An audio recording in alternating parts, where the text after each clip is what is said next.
The Pat McAfee Show. There'll be no rules for our guests, for us, for the things we can talk about. Speaking his mind I've never had a problem expressing my opinions or my thoughts or anything like that. while being relatable. I haven't had that manufactured fake-ass celebrity that a lot of people have whenever they go on those big networks. I've had a chance to really build my crew, build my following, build my audience. And ridiculous. What am I supposed to do? So I'm supposed to look at something that I can definitely afford and say, nah. Is that what I'm supposed to do? The Pat What the fuck are McAfee you Show doing? starts in 3, 2, 1. Hello, beautiful people.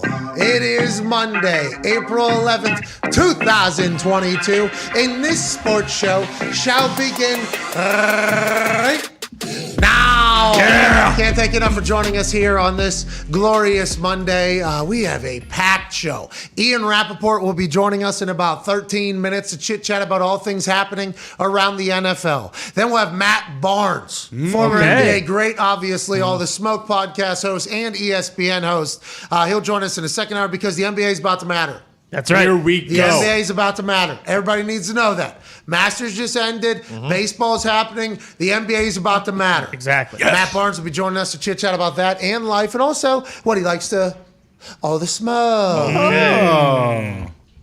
I assume he's a sativa guy, maybe an indica guy. I'd be intrigued to hear his thoughts on all of it. But he has legendary tales, I'd assume, about all the greats in the NBA's history and widely regarded as one of the coolest dudes in the league's history as well. Can't wait to chat with him. And then in the third hour, Colt Nost. What? Oh. Yeah, he just got done covering the Masters the past few days on the ESPN Plus stream, I believe, although he works for CBS, which is a fascinating tale that I did not understand while I was listening to it. Can't wait to chat with him about the Masters. The Masters is the story of the day, I think, because I believe, you know, Masters Weekend is one of the glorious ones where you just sit back, relax, you nap, you sleep, you watch golf, and then there's just like beautiful sounds in the background. But what we got to witness this past weekend with Scotty Scheffler was awesome. Oh, yeah. Now, I did not know who Scotty Scheffler was. I had no idea. Bland white, it appeared, as if that is what Scotty Scheffler was. And he might be as such off the course. He's 25 years old. He's only a couple years into this thing. It's only his third appearance in Augusta. And this dude is assassin. Yeah. He's an assassin.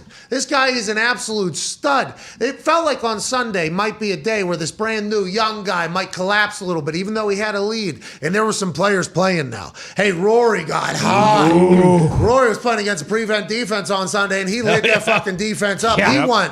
Nuts. He even hit a draw hook around a tree that ends up on the green. I mean, he was making magic. The chip in was glorious. The Eagle with Morikawa, who was also playing great. It's felt like there was a lot of people on a run. And then you looked at the top of that leaderboard and you watched this one dude golf. That motherfucker wasn't budging. He wasn't moving. He was actually getting birdies and making plays and gaining on everybody else. Golf is very lucky to have this man. Now, I'd be much, happier with this son of a bitch's existence if he would have just tapped in one of those tap-ins that he had at the end. Yeah. Because I had minus 11 or better to win this thing because I'd watched him on Saturday, and I'm like, he's going to shoot 72 or better tomorrow in Sunday, just because of how much faith I had in him. So minus 11 or better, although it was minus 142, not great odds. I know that, but hey, I felt very comfortable with the bet. I'm gonna put 500 on it. We're there. We're dancing. We're celebrating. They're talking about the history that's being made. Tiger Woods, Scotty fucking Scheffler. Yeah. Can't believe he did it. He's walking up to the 18th green. They're all clapping for him. I'm putting out tweets.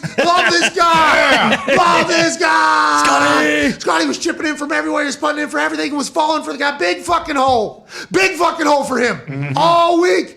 Biggest hole out of everybody. He fucking misses 2 tap-ins. Does a, oh my God. Finishes 10 under, and I lose out on $500. Although, I am a big Scotty Scheffler fan. I think he could have tapped that in, but I do appreciate the fact that he appeared to be human for a moment because all day on the course, he did not. Is he the next great? Who knows? Remember, little John Daly's going to be nipping at old Scotty Scheffler's tail. And also Charles Woods, he's going to be coming through the ranks at some point. But his father, watching Tiger golf this weekend was awesome. Yes. Yeah. Tiger, one of those uber competitive people who is, me against the world. I'd assume chip on his shoulder type of guy his whole life. He was created to be a golfer. Him getting back on the course after the entire world thought he wouldn't be able to walk again had to be a hell of a success, although he was swearing at his ball, which is awesome. So fuck off. Yeah. Damn it. So he still got it in him, although he appeared to be limping later. It was great to see him back, and he said he's going to play in 2 more tournaments or whatever. So Tiger's back. Scotty Scheffler's a stud. Can't make a tap in, kind of fucks me over, but what a weekend of golf. Let's go to the boys here, at Ty Schmidt, at Boston Connor. I assume you guys spent the weekend doing the same thing I did, watching Masters? Yeah, pretty much. And I mean, a lot of people were bitching kind of that it wasn't close enough, but we mentioned it before the show. Like, it was also awesome watching Scotty Scheffler, where Rory was so much, he was, 8-9 holes ahead of him. So, like, he was hot, but Scotty Scheffler basically was, after the 3rd or 4th hole, he was playing against himself on Sunday. And, like, that just, him, I mean, I think a lot of us bet on him, too, so it was nice that he did hold on, but it was... Oh, Connor did not. Oh, that's rough. Yeah, watching him, though, continue to put his foot on the gas. I think mental toughness there. Now, he said that, Jesus was put him in this place to do this whole thing. So he is uber religious, I guess. Yeah. Not just anything wrong. Hey, do whatever you got to do, however you got to do whatever you got to do. But that he said that's how he remained so calm and remained the same golfer through the entire time. He even referenced a time back in high school where he said, if this was high school me, I wouldn't have been able to do what I did today because of the mentality of having a lead at the Masters in the morning. When you go to bed Saturday night, you have a lead at the Masters. Tomorrow, you can join a club of prestigious dudes who have won at this course and who hold this in the highest of regards in the sport that is my profession. The thing that I've dedicated my entire life to, basically, is fucking Super Bowl is tomorrow, and I have to sleep on this thing. Like, you have to sleep on this lead. You got nobody can lose a 6-stroke lead. Oh, no way. That starts creeping in, then you got to deal with. And then in the morning, I guess, he had a full breakdown where he was crying and thought he wasn't ready for the moment. And he and his wife had an entire conversation about what's really important in this entire thing. It's not a golf score. No. Okay, this is a platform that you have, and that's kind of how he has, manifested into the golfer that we saw yesterday. But that, however you frame it, people do it different ways. He's a super religious person. I'm not saying he's doing it strictly for that, but I'm just saying that's what he falls back on. That ability to flip a switch and become just a stone cold killer is so impressive to me. That is what separates, there's a separation from good to great. That's consistency, okay? Everybody can be good. The consistency makes you great, right? Which is always to talk about Rory McIlroy, but you talk about that and all that. And then how you become an elite motherfucker is out with those who can just switch it. And those are the people that you see at the top of every profession. Like, the way they can just go into like a zombie-like mode. I don't know if I know anybody else that is at that level that has the religious fallback, because normally it's just a bunch of savages out there that are like, I need to fucking, I'm going to do this. So I'm impressed by him. And if he can continue to go, which, remember, through golf, there's always been bursts of greatness. Yeah. Like spurts of, here we go. Jordan Spieth was going to be the guy. Oh, yeah. Brooks Koepka was going to be the guy. Dustin Johnson was going to be the guy. Rory McIlroy was going to be the guy. Colin Morikawa was going to be the guy. Might still be. We're going to find that out. But now it's like Scotty Scheffler, world number 1, just 43 days after his first PGA win, which is the fastest of all time. Tiger was like 200 and some days after his first win. So, I mean, this dude, potentially the next face in carrying golf. It was awesome to watch. Excited to see. Just wish you would have made a fucking tap it. Yeah, exactly. I mean, unfortunately, like Ty said, everyone I think here bet on Scheffler, but I took Com Smith. Well, that's because Lefty, our golf guy, said, hey, he said, hey, this dude is locked in right now. He's dialed in. Yeah. Does he not look like the complete opposite of a guy that you would expect to be an assassin, though, by the way? Just super mild-mannered, it looks like. Just kind of casually strutting around. He's not like uber addicted to the gym, I don't think. No. By the way, absolutely nothing wrong with that. I'm just saying, like, you would think for somebody that is in that mental state, they would normally be like over obsessive with like everything. Yeah. And it doesn't feel like he is. Like, I think I saw like his shirt untucked a couple times. He's just got a sweet swing. Just kind of casual, just chilling, just an absolute beast of a golfer. I think it's time now for episode 3. As we set the table there of the show that has been captivating the sports globe. Ladies and gentlemen, season 2, episode 3 of T4, Tony Potts Tasty Tournament Time! Okay, Tony Potts, let us know what we missed, and overall reaction to the Masters. Hello, friends. And welcome back to Butler's Corner. for the T4 Masters Edition, a tradition unlike any other. 73 years ago, greats like Sam Snead and Walter Hagen and Bobby Jones walked the hollow grounds of Augusta, Georgia. They did, didn't they? 25 years ago, to the date yesterday, Tiger Woods won his first green jacket on the hallowed grounds of Augusta, Georgia. Wow, what a day. It wasn't a wire-to-wire finish this time here at Augusta, Georgia, but one Scoot surname Scheffler took over the lead on Friday, and it was never relinquished. Ever. There were competitors who made runs. Justin Thomas. Good luck. Com Smith. Good try. Rory McIlroy on Sunday. Great effort. They all made runs, but they all came up short. Not close enough. The world number one, who has won 4 times this year, Jesus. Shit, this dude's rich. 2.7 just yesterday. just got his 4th win of the season and his first major at Augusta, just like Tiger Woods did 25 years ago. My God. Wow. History repeats. Let's not forget about Tiger this weekend. What he did was nothing short of a miracle. Thursday, Friday, made the cut for the 22nd straight time. Jeez. Until his putter failed him on Saturday and Sunday. Damn it, son of a fucking bitch. Damn you. Thank you, Tiger. Thank you, Tiger. That being said, I'd also like to thank Augusta. I'd like to thank the patrons that came to Augusta. Maybe don't say that as much, though, next time on the coverage. It was great to see the hills and the fairways littered with patrons again. See, you're doing it. Patrons. If I know Scotty like I think I know Scotty, he would just like me to say God bless to all of you. Thank you to all the support that you showed him. Thank you, Tom. And a little fun fact that he also liked me to tell you, the Pga Championship, which is the next major of the year, The championship? is actually his favorite golf course in the world. Excuse me? No. You can also get Scotty Scheffler at plus 1,200 right now at Southern Hills at the next PGA for the next major. And I also would like to thank you for tuning in to T4. And I wish you all a good night until we see you next time. Thank you. Wow.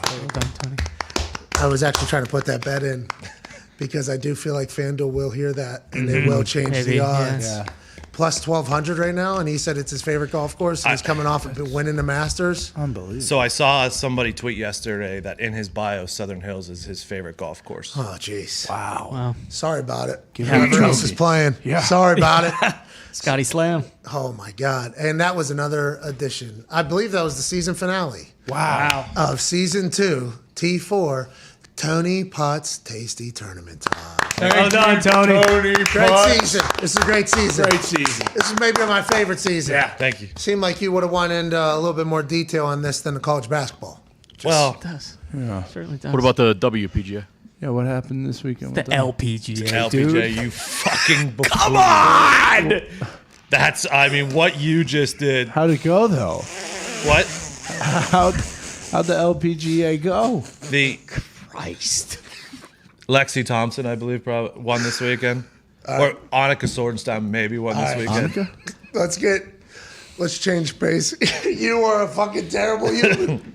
You're a bad guy. Can't do it. I would like to let everybody know the WNBA draft is tonight. That's right. That's right. Yes! Yeah, Hell it's yeah. tonight. It is tonight. Who we betting on? Well, we wanted to be the show, though, that started doing more of that. I know. And we have stumbled out of the gates. But we will continue to try. Joining us now is senior NFL insider from NFL.com, the NFL Network, and the league itself. Ladies and gentlemen, friend of the show, host of the weekly wrap-up with Rap Sheet and Friends, us being the friends, he being Rap Sheet, Ian Rappaport. What's going on, What's man? up, guys? Oh, you're living good. Bentley? Oh. It's not a Bentley. It's a GMC. We're roughing Oh, it you're over back here. in the Man, that's good I leather. mean, this is not a truck, but they make trucks. That's good leather, Ian. That's really nice. Where are you guys headed? Anywhere sweet? Yeah, actually, we're going to the kids have spring break, so we're going to the Franklin Institute. We're going to the Harry Potter exhibit. Nice. Yep. It was not my idea. It was Jude, my youngest, idea. But I'm going anyway. And I've watched 3 of the Harry Potter movies, and I'm all in. So let's go. Okay, well, have a day. Thank you for, making time for the call here in the middle of the travel. That's good usage of the time. I'd probably lose my mind on the trip as well. Enjoy the Harry Potter Museum. I've never seen it, but people love it. Oh, yeah. It's the best. It is. People love it. I get it. Let's dive into the NFL a little bit here. It feels like everything is kind of quieted down, right? There's not really a lot of moves being made. Rodney McLeod was signed to the Colts, but other than that, everything's kind of quiet. Do you expect that all the way up until the draft, or should we maybe see some movement here soon? Yeah, I mean, I would say what's probably going to happen from now till the draft is you get a bunch of these draft visits, and they're news. I don't know how unbelievably newsworthy they are, but I'll still tweet them. Other people will, and they'll probably. They're enough to sort of keep us occupied. We'll get a little sense of, who's going where and who's interested in who. And then the main thing for me is which quarterbacks get traded. Like, does Jimmy Garoppolo get traded before the draft? Does Baker Mayfield get traded before the draft? Otherwise, you have guys like, let's say Calais Campbell signed over the weekend. With the Ravens. Congrats, Calais. It was either nice job, Calais, great guy. It was either sign with the Ravens or risk them taking someone in the draft, which is, not always a risk that a veteran wants to take.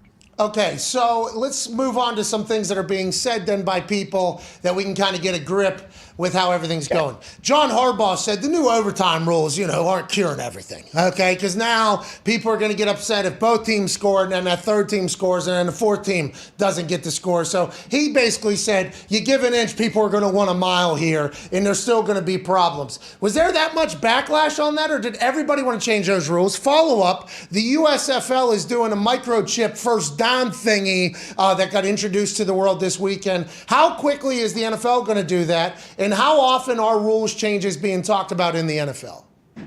I want to go to your second thing first. I am fascinated by the microchip. The fact that the NFL has 2 people with 2 sticks and chains deciding first down, which can decide games. Hey, I tweeted that last year. I said it's 2021, and we still got the fucking, you know what I mean? There has to be something in. Right, and it's I've seen it before. Obviously, all of us have it. It's the ref eyeball on the spot, putting it down where he thinks it goes. 2 guys with sticks run out and make sure the chains aren't unlinked properly, whatever it is, and then say, all right, well, this team won the game. It's crazy, but it still is the best we have. And I think, look, the NFL has microchips in every ball. Theoretically, they could do what we're talking about, what the XFL is going to do. My sense is it just hasn't been accurate enough. So we are going to get a real test, because either the XFL's, laser microchip technology or whatever is going to be good enough, or it's not. If it's good enough, then that could be really good, because that could be a really fun, interesting, clean change that everyone is for.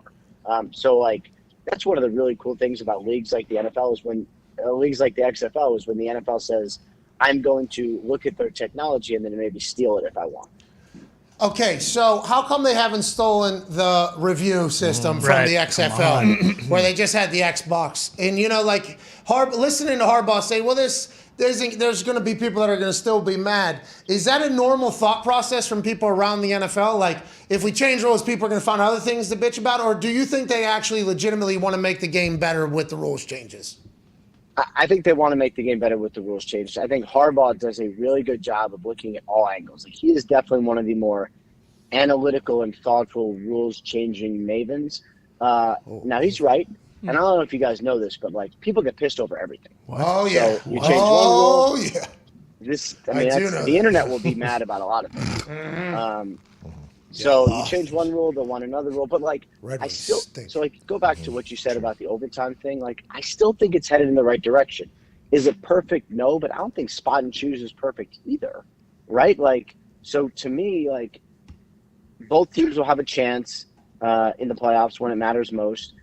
And I think that's okay. It's fairer. Is it the best way? I don't know, but it's the best and safest way that we can come up with right now. So I'm really fine with it. And I didn't get the sense there was widespread opposition to it, especially when they did the compromise of just playoffs only. Okay, that's great news. I guess the bids to become an owner in the NFL were due on Friday for the Broncos. I guess it's alleged now that the Walton family got into this game, and there's some public numbers being made about what they bid. Is this all, do people know what other people are bidding? And then I guess there was a quote like it should have a 4 in front of it. If somebody comes in at like 7, they automatically get it, right? And how quickly does this all kind of come together in your eyes, you think? Yeah, so this is different from not a lot of other sales. This is different from some other sales in that because it is run by the trust of Pat Bowlen, it has to be the highest number. Like that is the rules. The trust has a fiduciary responsibility of it has to be the highest number. So, if the Waltons come in at $7 billion, like congratulations, you now own a team, assuming the NFL okays, which they probably would. I think if another team was sold and it wasn't run by a trust, you could say like, all right, well, we really want a minority owner or a person of color or whatever, and like the NFL could make sure that happens. In this case, they can ask, and I know they really, really want a person of color to be an owner of a football team. I just don't know that it's going to happen in the Broncos case. But yeah, I mean, I would say for, the hope would be to have an owner before the season, and it seems on track to do that. Representation's a good thing. I'm excited to see how it all pans out because I assume with this sale, this might tempt some others into, the Denver Broncos are getting whatever the Denver Broncos get. Maybe somebody who's just a bottom line person, instead of hanging on for the ride as it's going to go to the moon, they want to get a quick cash deal out. Maybe. I mean, who knows what's going to take place. My last question before the boys have some, and I don't want to ever have to talk about somebody else's work because it's awkward and uncomfortable and I don't like it. But how do you balance being a human and breaking news? Honestly, this is an actual real question because I think we all saw what happened this weekend with the way the news of the devastating loss of Dwayne Haskins happened. Schefter was literally trending right alongside of Dwayne Haskins all day. And my big takeaway was that, is Schefter not a human? Like, how are you, that is my big thing. Like, at some point, you got to be, how do you balance that in the cutthroat world that you're in, Ian, on a regular basis? Yeah, it's a good question, and obviously one that I think, I'll speak for myself, I wrestle with all the time, right? I do it with injuries, you see a player go down in the field and you want to break the injury, like how long he's out or whatever it is. But you also don't want to be someone who texts an agent 2 seconds after an injury with his player still lying on the field. So and then it's if it's a player, you happen to know, well then do I text him and be like, how's your injury? It is something I think about all the time. And I'll just talk to you through my process for this specific thing, not anybody else. This is just what I was dealing with Dwayne Haskins on Saturday morning. I was actually at my son's baseball game. I got a text and said hey, this is horrible, but I think Dwayne Haskins was killed last night. You might want to check into it. I said that's horrendous and horrible because I actually got to know Dwayne pretty well, and he is a great, great dude. Really enjoyed all my interactions with him. Hung out with him a small bit when I visited Washington camp, but he was great. And so I called the team, I called the agent. I didn't get it on the record, but I did confirm that the incident happened. And honestly, I didn't feel great about breaking someone's death. I didn't. So my thought process in this case was the Steelers are generally a team that announces very serious things. If the agency or the team wants to announce it, I will just let them do it. Yeah. So that was me. I know obviously there's a lot of other discussion, but that was just my process. So when I called my bosses at the network, I let them know hey, this happened. I want you guys to be aware. And then I was waiting for the Steelers to announce it. When they did, I weighed in with some thoughts, then went on TV and talked about it. It is there's a lot of delicate, tough life situations. This was not a good one and not a fun one because any death is bad. Any death way before his time is bad. The fact that I knew Dwayne is also bad. The fact that he was such a good guy is bad. I mean, it's all bad. Yeah. So anyway, that was my process through this. Yeah, well, I appreciate you explaining that because not a lot of people get to experience what you guys experience and the information you get. It just felt like, man, have you never had somebody in your life pass away? Like, that's almost like what I wanted to say. Like, I don't even know how that is your first thought unless you're a fucking robot. And then I started thinking to myself, like, well, in your business, it's interesting. So we appreciate the hell out of you. I just want you to know that.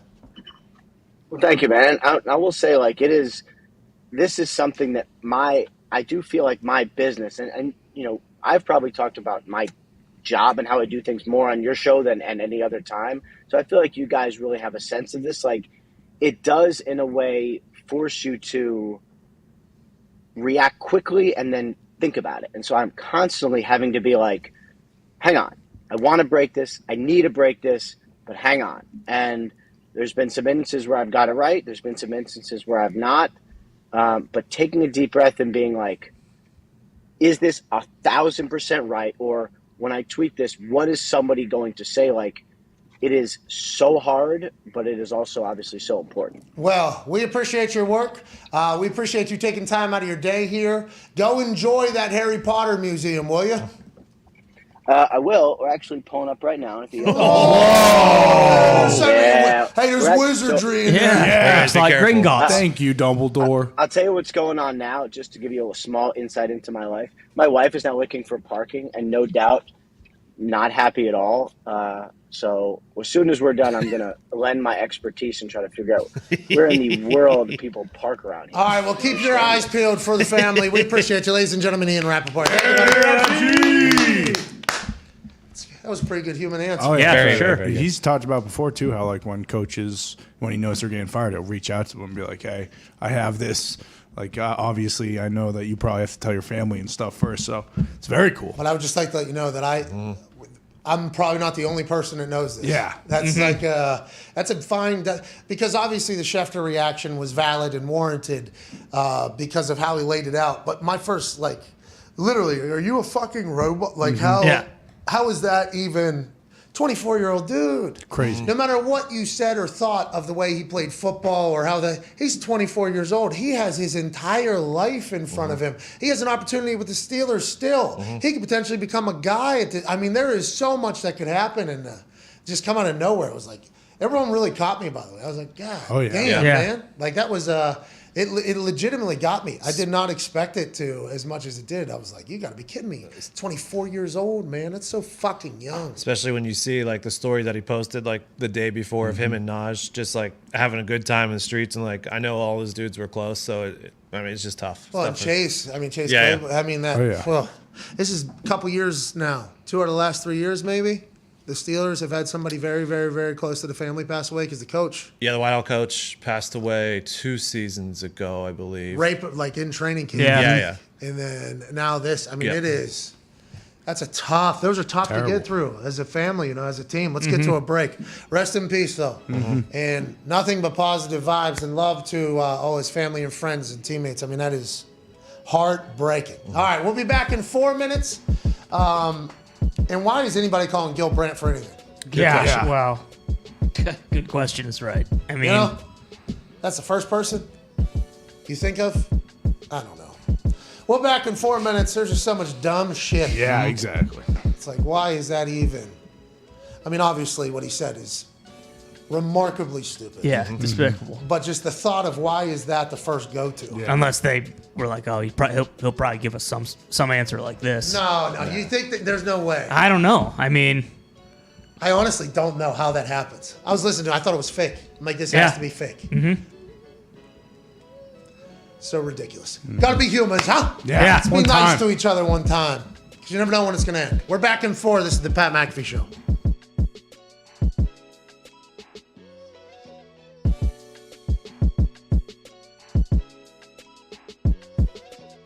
Don't break the table, obviously. I just break shit. Sorry, man.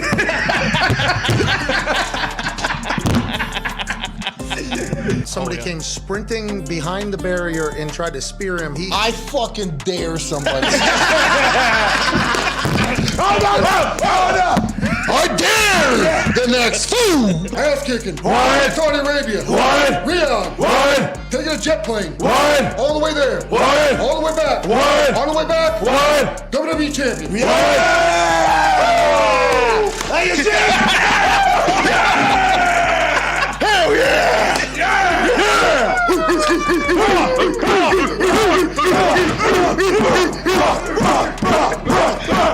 Guys destroyed our shit.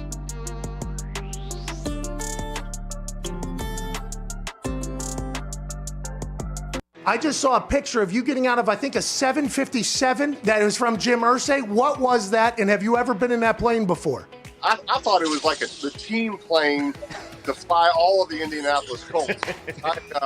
Literally, I mean, it's got the logo on it, Pat, and it was awesome. But look, that's just Jim. Pat, I had a wonderful 14 years there. It's obviously the team that I wanted to play for always. I understood the decision he had to make, and no hard feelings. And for him to send his plane to fly me and my son down here, it was a great gesture. A lot of room for me and Marshall. We were throwing the football.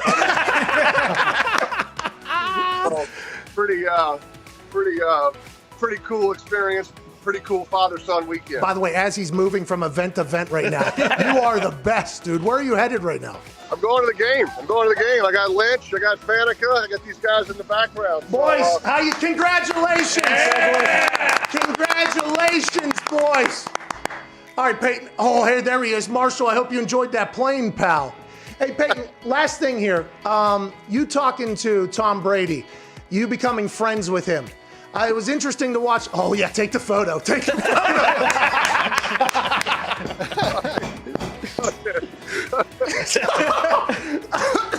All right, we will wrap this up. Well, I'll tell you, Pat, I don't think anybody can do what Tom has done. Look, I know how hard it was for me to get on the same page with my receivers, learn a new system, learn new coaches.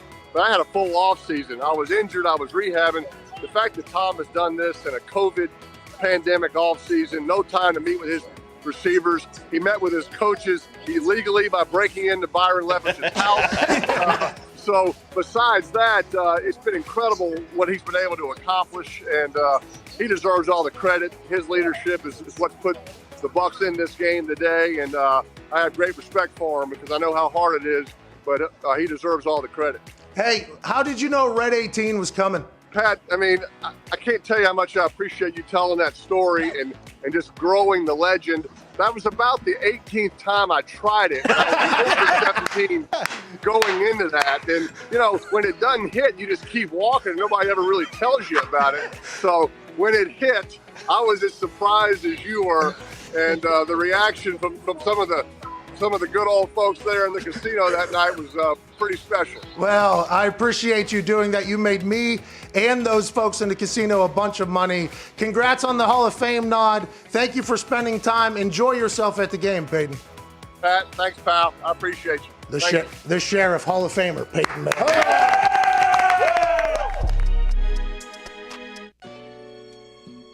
Welcome back to the Pat McAfee Show here, Monday, April 11th, 2022. This is a pretty good little song here. It is. Banger. This is from Kyle Best Beats, dude. Okay. Hey, Kyle puts out bangers, and this is not his full-time job, right, Foxy? No, he is actually a mailman. Oh, hell yeah. Let's go. Man, Fucking postman? fucking, hey, he's dropping them beats in the mail. He sends them over here. They are so great. He's really, really talented. Very, very talented. We appreciate He just him. started off, you got mail. Every time. Mailman wrote it. Yeah, very appreciative of him. That just reminded me of like somebody who doesn't get enough love. You know, the guy, I think we talked about this last week, but I might have been hungover still at the time. The guy that throws the beers For Stone Cold. He's been the same guy the entire time. His name's Nick. Have I told you that? He found my fucking pinky ring. Oh, really? Oh, really? Yeah, so I went out there with chain on and pinky ring. Looked at pinky ring numerous times before going out. Said, this is a bad idea. This is not a good idea. Like numerous times, like should not have this out there. So I had no idea when it got lost. Obviously, I walked to the back and I'm like, oh, I don't have my pinky ring anymore. It got to be out there somewhere. So then I started looking through photos of the match. And man, that thing had to be off fucking early. 'Cause I was like zooming in on my hands in like different moments of the match. And I'm like, oh, I don't even have the pinky ring on there. That was pretty early in this entire thing. So then as soon as I get to SmackDown, Nick walks over and he's been a OG guy. That's Nick McMahon too, right? No, they call him that because of how long he's been there. I'm not 100% sure it's his actual nick or his actual last name, but he's a legend. We're talking tatted, good, works his ass. Him and his whole crew, they work their fucking ass off. Yeah, Zito. It's like a Zito production. You know, they're setting up the entire fucking thing. He walks over, he goes, "Did you have a pinky ring on?" And I was like, "Yeah." And he hands it. He was like, "Is this it?" I'm like, "Man, my God, where was he?" He goes, "I found it right over here immediately after the match. I didn't get it to you afterwards. I apologize." And I was like, "Hey, watching you throw beers was fucking awesome the other day." He was like, "That was a little bit longer, taller than the other." He wasn't happy with his performance. He wasn't happy. He didn't think he had his best performance that he's ever had, but they had a connection. They had like a 99.999% completion rate for a long time in a lot of different arenas and venues with beers. I mean, Steve used to snag those fucking things. Ding, boom. And they're I think he was throwing them flat too, so it's like easier to catch. Fucking talented beer tosser. Maybe he should get a Guinness Book of World Record. Most completed beer passes in the history of beer cans being passed. Shout out Nick, dude. Found my pinky ring. It's funny you say that because my parents watched Mania, and it's the first time they've watched wrestling in probably 25 years. And the first thing my dad said to me was, "Guy throw the beer, so it's a great beer." Yeah, he does. He was a pro at it for a long time. Let's head to the phones here, the 5-hour Energy phone line. Did anything happen during the break? Man, I feel like we're in that time, aren't we? Oh, yeah. Yep. Oh, yeah. Get to the draft, and then after that... After the draft is the Twilight Zone. Oh, boys. On its way, the Pittsburgh Penguins got a fucking big win over the Predators. Hey, suck it, Preds, huh? Boy, did they need that win. Boy. They've looked bad lately. Hey, no better team to beat than the Preds, too. You know, just get back on the right step. Oh, yeah. You know, a little expansion team. Yeah, they stink. You know what I mean? They stink. They're so bad. People in Nashville that are fans of Predators that are seeing this clip for the first time have no idea. That is, we say that about literally every single team. Other than the Wings, we all agree that the Red Wings are actually terrible. No, I was actually just going to say you guys were celebrating that 11-goal win like you won 10 Stanley Cups in a row, and the team's finally bouncing back after like 3 weeks. This guy, he's a fan of the Red Wings, so everybody knows that maybe he was born and raised with hockey. You know why? Because his parents, his father, and his father's father, they used to watch the glory days of the Red Wings. Oh, yeah. Foxy here experiences none of that. Well, that's not true. The None first of that. 22 years of my life, we made the playoffs. That's not Red true. Wings stink, Last dude. 10 really goes kind of stunk. Yeah, it's a decade, dude. Sorry about it. Con. Anyways, Bruins stink too. What the fuck? Bruins don't say we've won a Bruins cup in the stink. last 10 years. What do you mean? We don't stink. We've been to 4 of them, too. Oh, sorry. This guy isn't even a fan of a team anymore. I wouldn't go that far, but I tell you what, if the Golden Knights don't make the playoffs this year, they're already on thin ice. coming to the Pens? Because the Yankees have started. You coming to the Pens? You know what? If the Golden Knights don't make the playoffs, I'll be.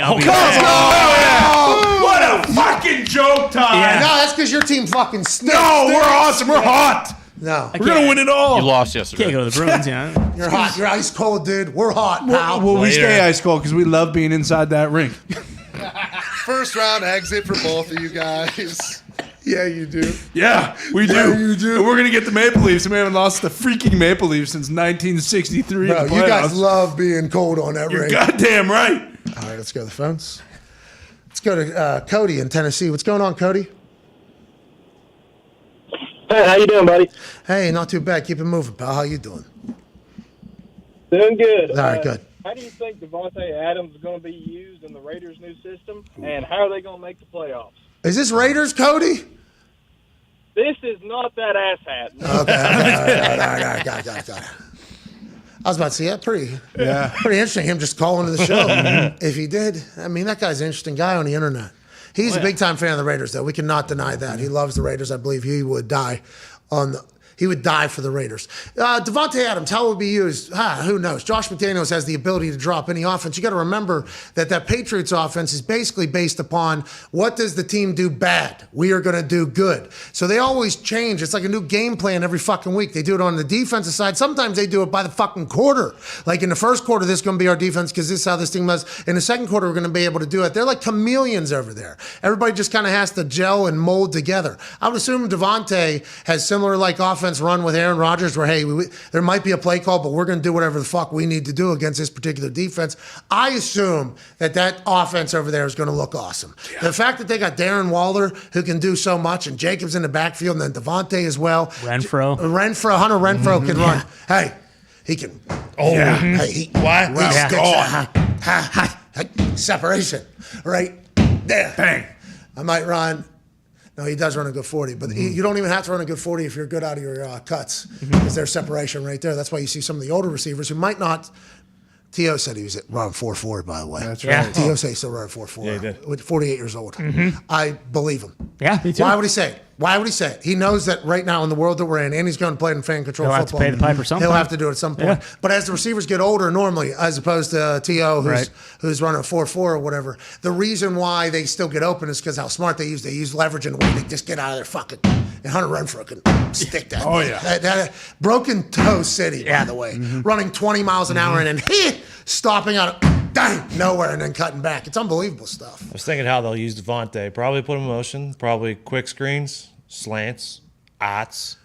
Basically just run back what him and Aaron did. Yeah. Just routes. Curls, comebacks, digs. Yeah. Just Post anything. corner, post, goes. Hey, listen, when I look at you, you'll look at me, we'll know, and we'll just do whatever. And I'm not even going to put my hands on a guy, and he's not even going to touch me. That's why everybody talks about how great his get off is, because he doesn't even use his hands. He just jukes the shit out of people. I bet you he crosses people so hard.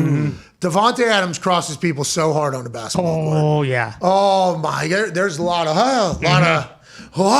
going on against Devontae. Yeah, and I'm not saying Derek Carr's Peyton Manning, but it almost is like one of those teams, the old Colts teams, where now they have Chandler Jones and Max Crosby. Their offense is stacked at every position. The draft is full of good O-linemen. Great kicker and punter. Yeah. Like if they get up and get a lead, it's going to be hard to throw the ball. Are the 50 Raiders times. going to do something? I mean, that division's absurd. Hey, good for the Raiders, Yeah. man. Yeah. You're good, Josh. Could have done that in Oakland, would have been nice. Probably. But he gift Las Vegas hit. I mean, Yeah. rich get richer, I guess. Son of bitches. That Allegiant Stadium is very nice. So sweet. You remember when Chris Angel was hanging from the sky? Yeah, in the football pants. Yeah. Yep. I heard he hasn't taken those off since. Well, whenever you complete the greatest trick of all time, why would you ever want to not live in the pants that you did him in? How about he had silver on his dick and his The girdle. He knew. What did he do? He just hung from the thing and he got out of a double straitjacket? Yeah, pretty much. Chris Angel's been fucking killing it for a long time in a Magic game. Yes. Yep, there he is. Boom. Boom. Oh, I didn't realize. Not worried. What did he always have the midsection cut out? No, he's upside down. Yeah. Gravity's doing Sure, it. Oh, he's wearing a leotard then. What? No. No, His his feet shirt. are hanging. His shirt is up, dude. Yeah, but how come it's going up his sides then? He's wearing a singlet, too. Yeah, that's what I said. He's underneath wearing it. a leotard. Oh, he's got a onesie on. Yeah. I had one of those on for my match. I had a singlet on. All the great athletes Yeah, do. but mine, that's going outside, though. Yeah, that's is that a bodysuit? Oh, you think that's helping hold him up? Do we just break the Maybe. case? Maybe the. Why's he got knee pads on? Well, he's Well, playing that's just in football. case he falls. Yeah. Okay. Doesn't break his fall. What do you mean, dude? He's laying like this, like a cat. Boom. I thought he just floated down. If you're going to wear combat boots, you might as well strap on the knee pads as well. What is the thing, though? What is that on? Is that's holding his shoulders up, huh? Those are Spanx. So he's upstairs, upside. No, Spanx cover your gut, right? Isn't that what Spanx are for? Hold the fupa in. So that thing's holding him up. Why is he holding like a weighted vest? Well, too? that's What's the straight Straight jacket. Dude, he just fucking did Did it. he get out? Well, why is he still up there so high? Well, it was, He's celebrating. What the hell's he doing? no, they're gonna bring him down. He took his victory spin, dude. Okay, Look okay. at him yelling. Congrats, Chris Angel, dude. Thank you, Chris. Still got it. Go to the phones. What if the Raiders are known for something other than that next year, though? Yeah, What if that'd be it's awesome. like they go and win? Or Mark Davis starts like a Twitch stream, and we get to just watch him play video games all day. Him literally. So that thing has to be holding him up, right? The black thing around the stomach up to the sides there, exposing the ribs. You mean like when that fraud, David Blaine, was hanging from those balloons? But he's actually strapped in.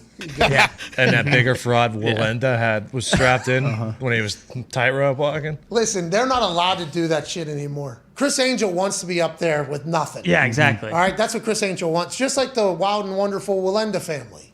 They want to be able to do the same thing, but TV networks won't let them. They want to be able to True. walk across Niagara Falls and not have the worst thing that could. Chris, look, you want to fuck with that guy? Yeah. You think that guy was worried about any safety things? I didn't say it. Yeah, you did. No, I said Blaine and Wnba. Now listen, that Niagara Falls crossing thing, where the worst thing that could have happened to that Wnba family was they get the bungee jump over top of Niagara Falls. That's like dream come true for something. Yeah. That was tough for me to sell into death defying.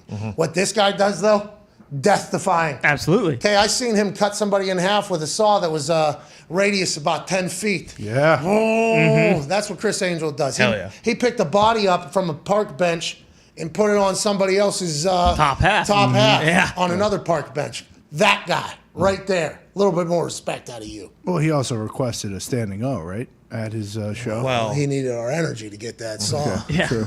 I didn't know those were Saw custom. moving. Those custom pants too. I didn't even see the CA on it. Oh, before. what do you think? He's wearing that's for off the captain rack? too, by the way. Yeah, Captain yeah, Angel. absolutely. Holy shit. Hey, anybody? Oh, shit, yeah, dude, with the NFL logo on the other side. Those aren't off the rack. Is he playing this Those year? auction. Jim Irsay's going to buy those from auction. It has a zipper as well to the left. I don't know if you guys can see that. Well, yeah, just in case, you know. Just in case. That's where he kept the key. Whoa, whoa, whoa, whoa. No, it's in case he has to pee. Dude. No, dude. Oh, pissing from while he's hanging upside down? Yeah. That's quite a sight, too. Yeah. I mean, he's sending that. Right into his mouth. Yeah, it's like a Because you get bicycle. stuck, you never know how long you're gonna be up there. Let's So. go to the phones. Let's go to Jake in Pittsburgh. What's going on, Jake? Last question was Pat great. and the boys, what's up, guys? Hey, what's going on, Jake? Not too much, man. Just want to talk a little Steelers draft. Oh, you guys are what you drafting think, Sam man? Howell. You guys are Receiver? drafting Sam Howell. You're drafting Sam Howell, Jake.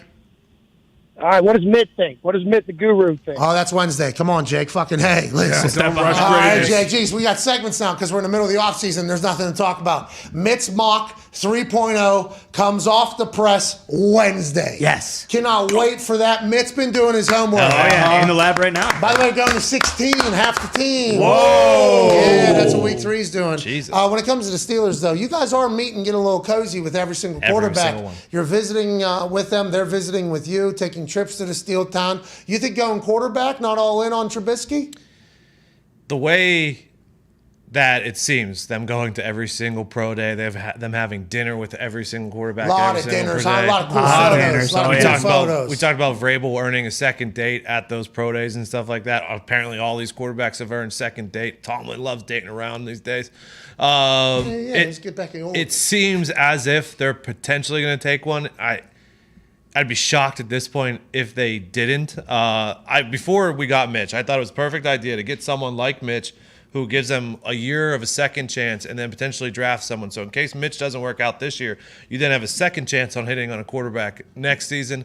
Like Trey Lance situation in San Yeah, Fran, or no? Because they're going to definitely play him. They're not going to swing at another quarterback. Except for Jimmy wasn't – is Jimmy's second chance? I don't know. I thought the more chances you can have at getting your next quarterback, the better. So I thought this was the best way to go. And I assume – I wouldn't be shocked if they take quarterback at all. Sam Howell going to Pittsburgh Steelers. Yeah, he'd be Visiting perfect. Colts. What's your problem with Sam Howell? I like Sam Howell. a great player. But you guys just automatically said, I believe, he looks so much like Baker Mayfield. Yeah, I can't get over it. That's literally what Diggs said, yeah. So I'm just hoping that happens so all of Pittsburgh has that conversation. Just because I think it'd be hilarious. It's unfair to compare guys to NFL players. I concur completely. I'm just talking about the Yinzers conversation about this guy looks a lot like Baker Mayfield. Will be loud, and I'm excited for that. That's You know all. me, and I do not say this lightly, and I would never, ever suggest this to anybody else, but I think Sam Howell maybe should shave his beard so he doesn't look like Baker Mayfield so much. This is why listen, this is not something that I find to be real, okay? Sam Howell and Baker Mayfield, two completely different human beings. Just because their avatars happen to look similar does not mean they are anywhere near the same person on the field, off the field. And not that that's bad, by the way, to be Baker Mayfield. So, we have no thoughts on all of that. The only thing I am saying that for is strictly so we can hear more of these conversations from Yinzers, who are going to have a tough time getting past it. But as soon as he throws a touchdown, who cares? Sure. This guy's much better than Baker Mayfield. Baker Mayfield could never do that. Those conversations would be happening around there. But it is fascinating, the quarterback market, because remember, just a couple weeks ago, none of these draft picks were worth a fuck. Yeah. No. Yeah. None of them. And then some teams that were heavy in the free agency, going to pay a lot of money to whoever they could get that is a veteran quarterback that might be on the move. They end up with nobody. So they immediately go, oh, okay, look how good this guy is. You know, we didn't watch all those games at Liberty, did we? No. Well, let's go find a couple games where Malik was playing against somebody who's look at him. Wow. This guy's probably talking. Let me text Schefter real quick. Let me text Rappaport real quick.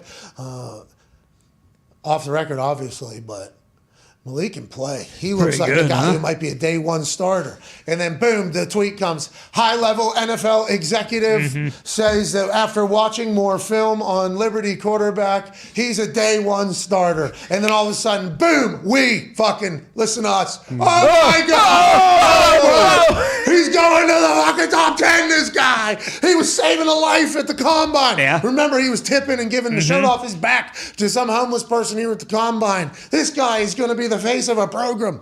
Just 3 weeks ago, that shit was not happening. 4 weeks ago. To your point, sportsbooks that always put out quarterbacks taken in round one over under. I think they're going to have to, going from months ago when we said there's not a first round quarterback in this draft, they're probably going to have to set it at 4.5. There's a lot of wide receivers in this draft, a lot of offensive linemen, a lot of defensive linemen, and all the quarterbacks. This draft's going to be a lot different, is how everybody was selling this. And then a couple teams don't end up with a quarterback in the free agency period, and they're like, well, if all of a sudden this is a fucking great quarterback. Hey, we'll start believing it. They'll start selling it. Hey, need people to believe in this guy, too, just in case we do draft him, so that we don't get fucking murdered by our fans on social media. That'd be great. Yeah, and it is smoke screen season. Like, remember last year for, 4 months, Mac Jones was the 3rd overall pick, and the Patriots were going after Justin Fields. Like, right now is the time where if you hear something good about a quarterback or a guy, it's probably because nobody wants him. We're going to fall for it, too. Oh, time and time again. Bro, I just got so happy to talk about what Sam Howell's going on dates with the Colts, the Steelers. Yep. I'm like happy for I think I got to see him like before one of his first games as a starter for North Carolina. Super nice, super comfortable, super confident. Didn't really talk much, but just like was very chill. It was because he was supposed to go somewhere else. And then Mac Brown was like, hey, you should stay home. Like, he's from there, I think. Yeah. And he became their starter, took North Carolina back, brought him back in the football world. I hope it works out for him, but goddamn, stats say a lot of these guys ain't going to play well anymore. Yeah, most of them. Stats say. It's not fun. Hey, we don't like it, do we? No. Every single quarterback that goes to the NFL, I want him to be the best of all time. Yeah, MVP for sure. all of them. Well, except Mason Rudolph.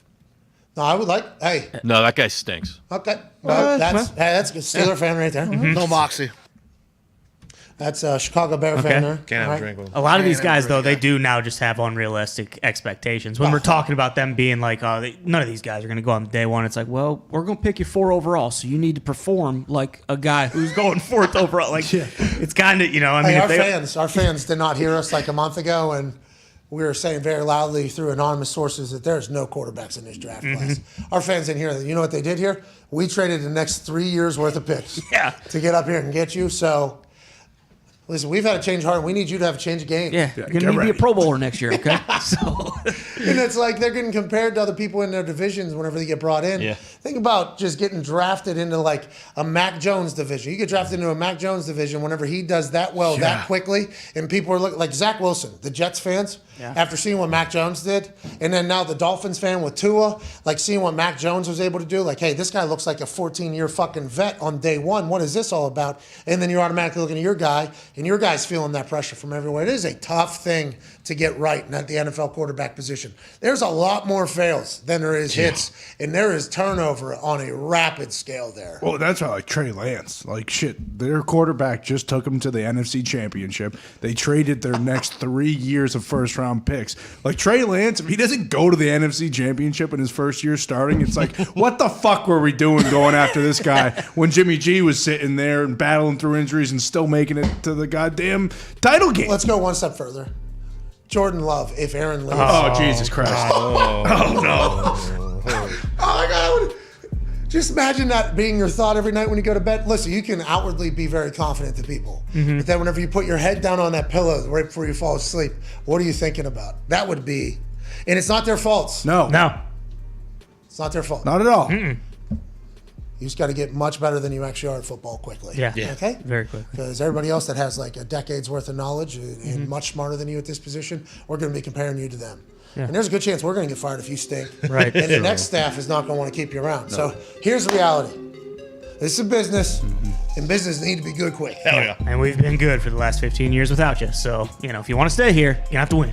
So expectations pretty high. A little bit. Pretty high. Hour 2 on the other side with AJ Hawk, a Super Bowl champion. Wow.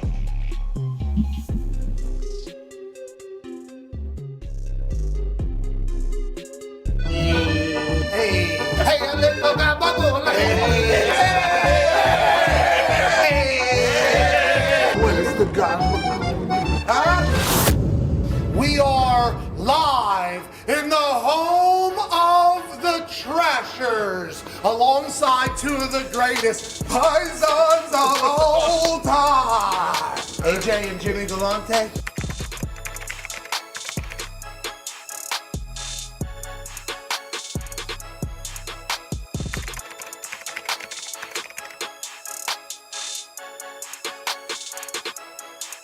What the fuck is International Ice Wars, and why is this going to be the most electrifying thing of all time? This is a brand new sport. I figured we just cut out the middleman of the hockey and we bring in just the hockey fights. Since we have one of the most famous Italian families in American history, I would like to clarify some things. Am I allowed to just do this randomly? Anytime Yeah, why not? Don't worry about it. Hockey. Let's get rid of the puck. Let's get rid of the stick. Let's just have these two Goliaths fight each other. Is this what hockey is in the future, you think? Pat, there's an old adage that people say, I went to a fight and a hockey game broke out, and I think this is what we have here. You guys have captured the essence of it. Hey! Am I allowed to emoji with both hands? Am I allowed to do this? You can do whatever you want. Whatever I want? You do whatever you want. How many fights May 21st? We have an 8-man heavyweight tournament on May 21st. We have 2 weight divisions, 200 and up and 199 and down. Am I allowed to do the hey, how's the mozzarella? You know, this thing is all upset. Look, he's getting tight over there. Hey, what's going on with the mozzarella? Hey, can I get the little Vaseline? Hey, a little gabagool. Am I allowed to do that? I have no problem. AJ? Yeah, I like it. How you doing? The thing I think people will like is it's hard to sit through 10, 12 rounds of boxing. I get tired doing this. Yeah, exactly. Each fight is 2 1-minute rounds. There's a thing that rhymes with a certain brand of pop. I believe it's called Faygo pop. What kind of pop? It's Faygo with an F. If I was to substitute that F, put a I D see in what it, you're doing. Yeah. am I allowed to, hey, what's going on? Look at us. Word. Am I allowed to say that? I don't care. Look at us.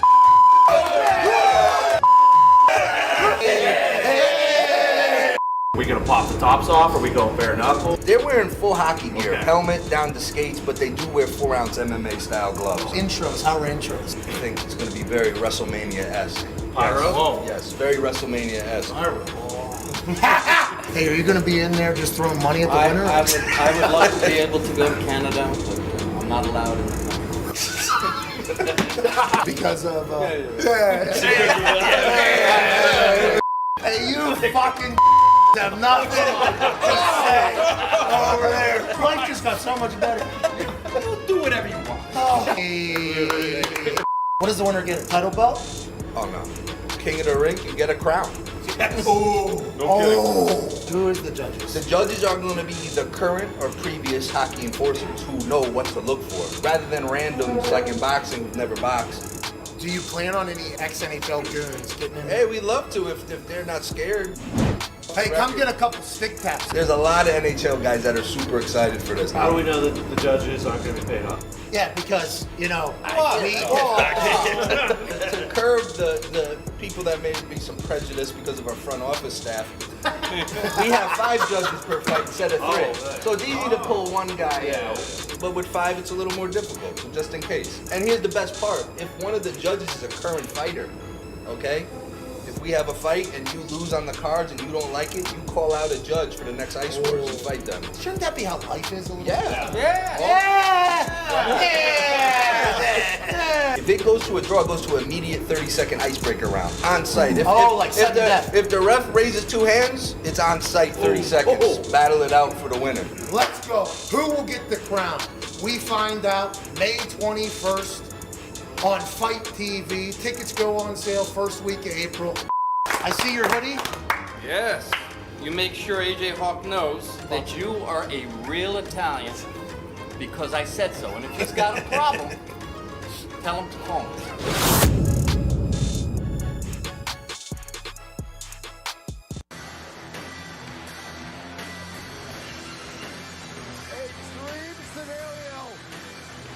McAfee wins his match at WrestleMania and shares the field with the tech. Oh no! Stunner! Stunner! Stunner! Stunner! Austin stuns McAfee! I hate to say it, but DTA, Pat, don't trust anybody. Especially the dirtiest son of a bitch to ever play the game. Austin 316 says, I just stunned Pat McAfee. This Pat can enjoy his victory when he wakes up.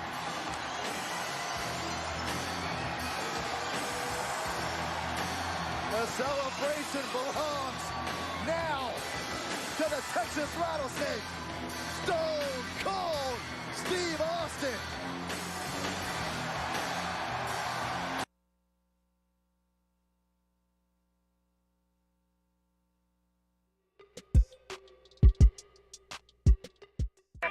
The Pat McAfee Show. There'll be no rules for our guests, for us, for the things we can talk about. Yes, Speaking his mind. I've never had a problem expressing my opinions or my thoughts or anything like that. While being relatable. I haven't had that manufactured fake-ass celebrity that a lot of people have whenever they go on those big networks. I've had a chance to really build my crew, build my following, build my audience. And ridiculous. What am I supposed to do? So I'm supposed to look at something that I can definitely afford and say, nah. Is that what I'm supposed to do? The Pat McAfee Show starts in 3, 2, 1. Hello, beautiful people. Hour 2 on this Monday, April 11th, 2022, shall begin immediately following this beat drop that was built by Twine. It's right there. Hell yeah! Here we go. The Toxic Table is here at Ty Schmidt, at Boston Connor. Boys, you're looking fantastic today. Hey, thank you. You're looking fantastic as well. Oh, thank you. It wasn't a fish for a compliment for you to send it back, but I legitimately think you two look great. Connor, you got some sun this weekend, pal. You're starting to glow. Oh, yeah. Thanks, Pat. Yeah, this is going to be a beautiful tan. Someone offered me sunscreen. I said, put that fucking shit away. I'm trying to get a sunburn, okay? Oh, really? Yeah. I feel obligated to tell you that it's not safe. There's a lot of different skin cancers and stuff like that you should look out for, especially when you're a pale white like myself and you are. Well, let's be honest, us Irish guys, we get burnt when we open the refrigerator. Am I right? That's what we do. I'm not 100% sure how comfortable I am with this whole new finding. What were you? Point what? 2.5%. This is unbelievable. Why? I was 2.5 Italian. So. No, you weren't. You've never done the test. You're a liar. You didn't spit a cup, dude, because you said, get that fucking cup out of here. That's what you said. I was told you that. said if I submit my DNA, they'll find out a murder case on me. Whoa.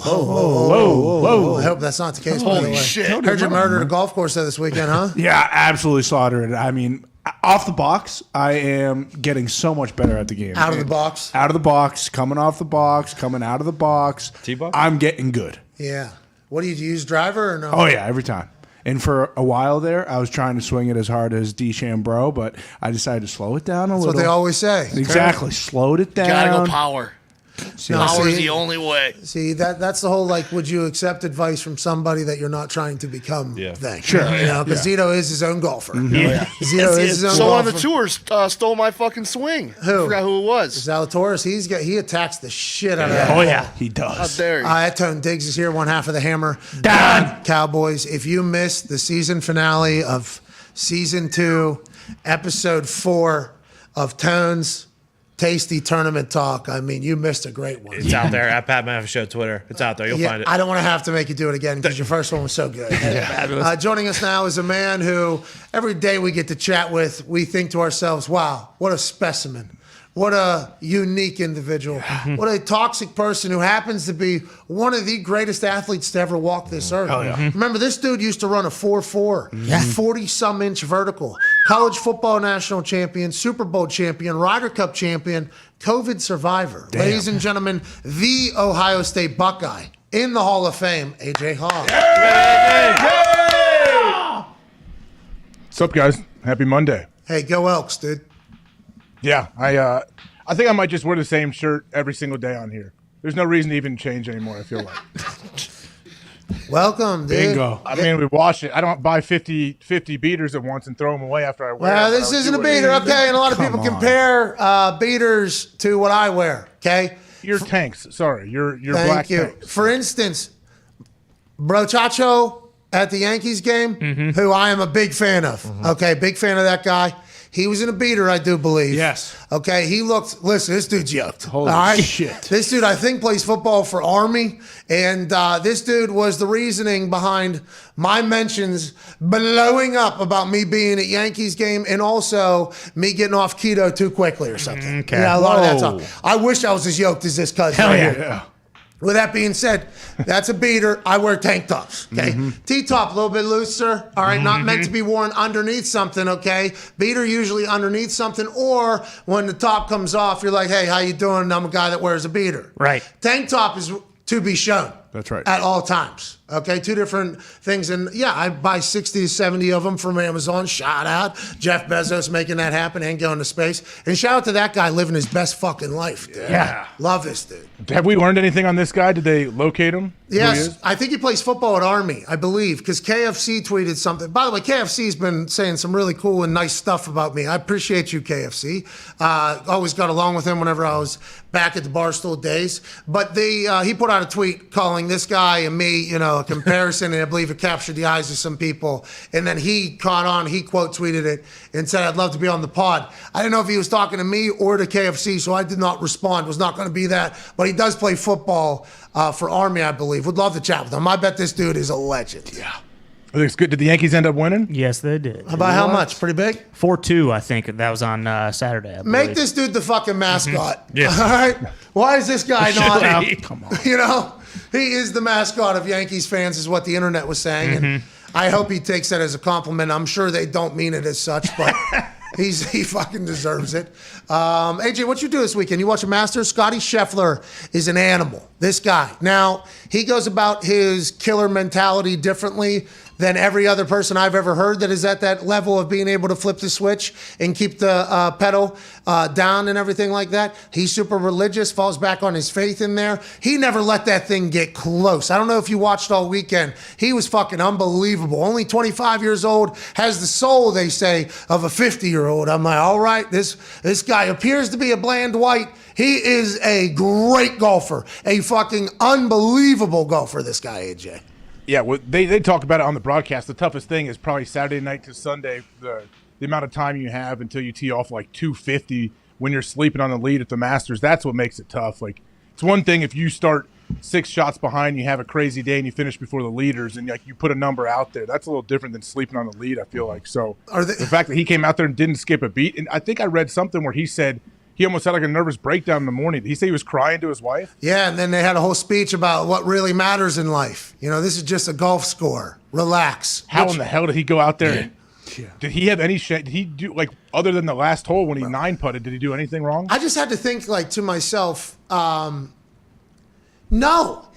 I was thinking to myself, though, he had to get to a point of mind where he just didn't care, I guess. Like, is that what a speech by his wife, if he was having that breakdown and he just got to a point like, yeah, this doesn't matter at all. If you can convince yourself that, by the way, that's a talent. Yeah. Not a lot of people can do that. Yeah. Whenever I talk about like Adam Vinatieri on those game-winning kicks and shit, he's notoriously probably the most clutch person in the history of sports. I think he would be in a conversation whenever people talk about it. I watched him get into this zone that I had never. He became a walking zombie. It was unbelievable, and it was like, oh, there's 100% chance this ball is going right through the uprights, and it's like that ability to lock in, focus, and kind of accomplish the task is something that only a certain amount of people have. Like only a couple people can crack into that, and it's like that extreme focus. And he seemed to be so cool and relaxed the whole time. It was fucking unbelievable. Well, the guy's on like a historic run right now. He'd won 3 of the previous 5 tournaments he played in, and now he just won the Masters. Damn, world number 1. Like, when is he going to cool off? Like, if I was him, I'd be like, all right, I guess this is just how I play golf. Hey, this is me, by the way. Thank you, God. Yeah. Thank you, Jesus, that I am. Because, hey, he said he would like to glorify Jesus' name. Yeah, that's right. Amen. Okay, I love it. However, if he continues to golf like this, he's got to be pumped that this is how God chose for him to be, like, glorify his name, That That has to be. I was watching. Think about them just lining up over a ball, 110, 120 out, and they swing at that thing with extreme confidence. And the way they track every shot, other than Tiger's like first 10, how they track every shot now, and you see them like throwing like balls at the green. Yeah. That has to be so much fucking fun. That's all I kept thinking about, because like punting, you know, they compare punting and golfing to each other. Now, vastly different and different parts of the body and mind, I think, being used, but it is similar. Whenever you can like just control something and do, it's a great time. Cornhole bags, same fucking thing. Those guys, it feels like they think that they can literally just draw that ball where, that has to be so much fucking fun. I would imagine all of them feel like, at least when they're playing well, like when they're actually feeling it and not struggling, like we saw old Ty's guy, Billy Horschel, kind of came out the gate struggling. I believe it was Friday, who rebounded, right, though? He made the cut. Hey, I would like to let everybody know we are all back in, I think, on William Horschel. Yes. But now he Still blocked Ty. Still blocked. Fuck him. No. If he wants to unblock me, then I'm back in. But Okay. I would imagine this You isn't are the first person to swayable. block yeah, Ty. I am swayable. What? What's that, AJ? I can't imagine this is the only person to ever block you, Ty. Well, no, but I mean, Whoa. it's Billy. You know, if some fucking random guy blocks me, I don't give a shit. Billy Horschel, I'm watching him play at the Masters, and I can't see what he thinks post round because he's blocked me. Ty, I want to let you know, freedom of speech is real, and you should be able to see what William Horschel said. That's right. But also, I assume you did something that was worthy of a block. So I have no shame in anybody blocking anybody, but I will say, Ty telling me that he was blocked by William Horschel did have me cast a little bit of judgment on William Horschel. When I watched a playback of how he reacted to bad shots, he's our friend that's playing in the fucking professional, right? He's our guy. Him. Every time there's a potential club snap, I mean, there is real, genuine. It's fun. You can feel it. Can't you relate to the guy? Like, you relate to him. Oh, this dude's on the biggest stage. He's worked this whole year, and he's not playing great. Yeah, I'd probably be freaking out, too. Yeah, I'm a William Horschel fan. I hope he unblocks you, though, Ty, even though I bet you deserved it. I bet I didn't, but you know, Wow. that's for a different day. That's for a different day. Ty probably got pretty personal. I don't think so. I don't do that on Twitter, really. Go ahead, Diggs. I would say I think the best thing that happened to Scotty was he did pull it off the tee on one on Sunday and was in the woods. And this guy's a pretty good scrambler. So like They said number one scrambler, by the way. The stats, it's scrambling stats. Number one So like the scrambler. second, He's the champion he's scrambler. champion scrambler. Shit. Of the Masters Championship. Naturally. So his second shot, he just took like it took all like the pressure off. It was like, hey, let me hit this big hook out of the pine straw and have a green in regulation. And then it was after that he chipped in on 3, and then it was over. How about fucking Rory, dude? Oh. Now, obviously, the chip in, everybody's going to think about the celebration, epic, you know? He hit one hook around a tree that just had to be, like, that thing, if we're hitting that off tree back to face, right? Yeah. That's hitting that tree directly in front of him. No doubt. They Hitting us, coming back, hitting us, or our playing partner, somebody standing by the cart for sure. 1,000,000%. It is awesome to watch when they're going. And that stream that I watched, I guess it was ESPN Plus, but Nolte and Stoltze were on it, though. I thought he was CBS. Oh, yeah. That's did why I. I couldn't come on Friday. They share people for the Masters. Like Nance was doing ESPN. Really? Yeah, because I did hear Nance, I think, on there. It was awesome coverage, though, and the views are gorgeous. Yeah. How about some of those shots coming up over the flowers with the Unbelievable. Pink dogwood. man. They had good weather too. I mean, the green, the grass a lot of times didn't even look real. Like it looks like there's no imperfections in a lot of the areas. Yeah, it looked like turf. Yeah. And then there's that Now photo. what? Now the course shuts down for a year. Is it nothing else happens? It's so weird. They play the Masters. I think they play like there's a couple rounds played this week, and then it's shut down until for the next like 8 months. The members can't play during the summer? What about the champion members? There's times when members can play, but I don't know. It's weird how it works. Hey, if you become a member, do you get a green jacket or what? I don't know. I mean, we can order a green jacket on Amazon if we really want one. I saw Orlovsky wearing a fucking green jacket this morning. Really? Yeah, I saw Orlovsky. I actually took a picture of it. I was going to send it to him. He's a big Scotty Scheffler fan. Oh, yeah. Is he boys with Scotty? I don't know. I assume they know each other. Same They know mindsets. each other. Yeah. Hey, I'd like to play golf with Scotty. Hey, he is unbelievable. He's the only guy, though, I think that's at that super elite. And I'm not saying we know them all, but I feel like we would have heard about it by now. But like those guys that are at the very top, I feel like there's a lot of chip on shoulder. You know what I mean? Like I feel like there's a lot of that, and being able to create things that don't even exist. Like Michael Jordan at that restaurant with that Utah coach, like having that, like, I don't want to say spite, but that drive type. If he's able to do this, I think he's the first person I've heard of that is just like the super religious, hey, this doesn't matter guy, right? Yeah, I bet I'm sure there's a little more like fire and passion to him than he just doesn't show us publicly. I'm sure it's in his brain, though. I'm sure he has some of that. He was just casually walking around that fucking That's when place. you play your best golf, right? Yes, but to be able to do that on Sunday at the Masters with a lead, with people like surging and everybody expecting you to fall off because you're only 25 years old. I mean, that is just... That's a really impressive brain, I think, personally. Can we agree that the vest on Saturday was doing nothing?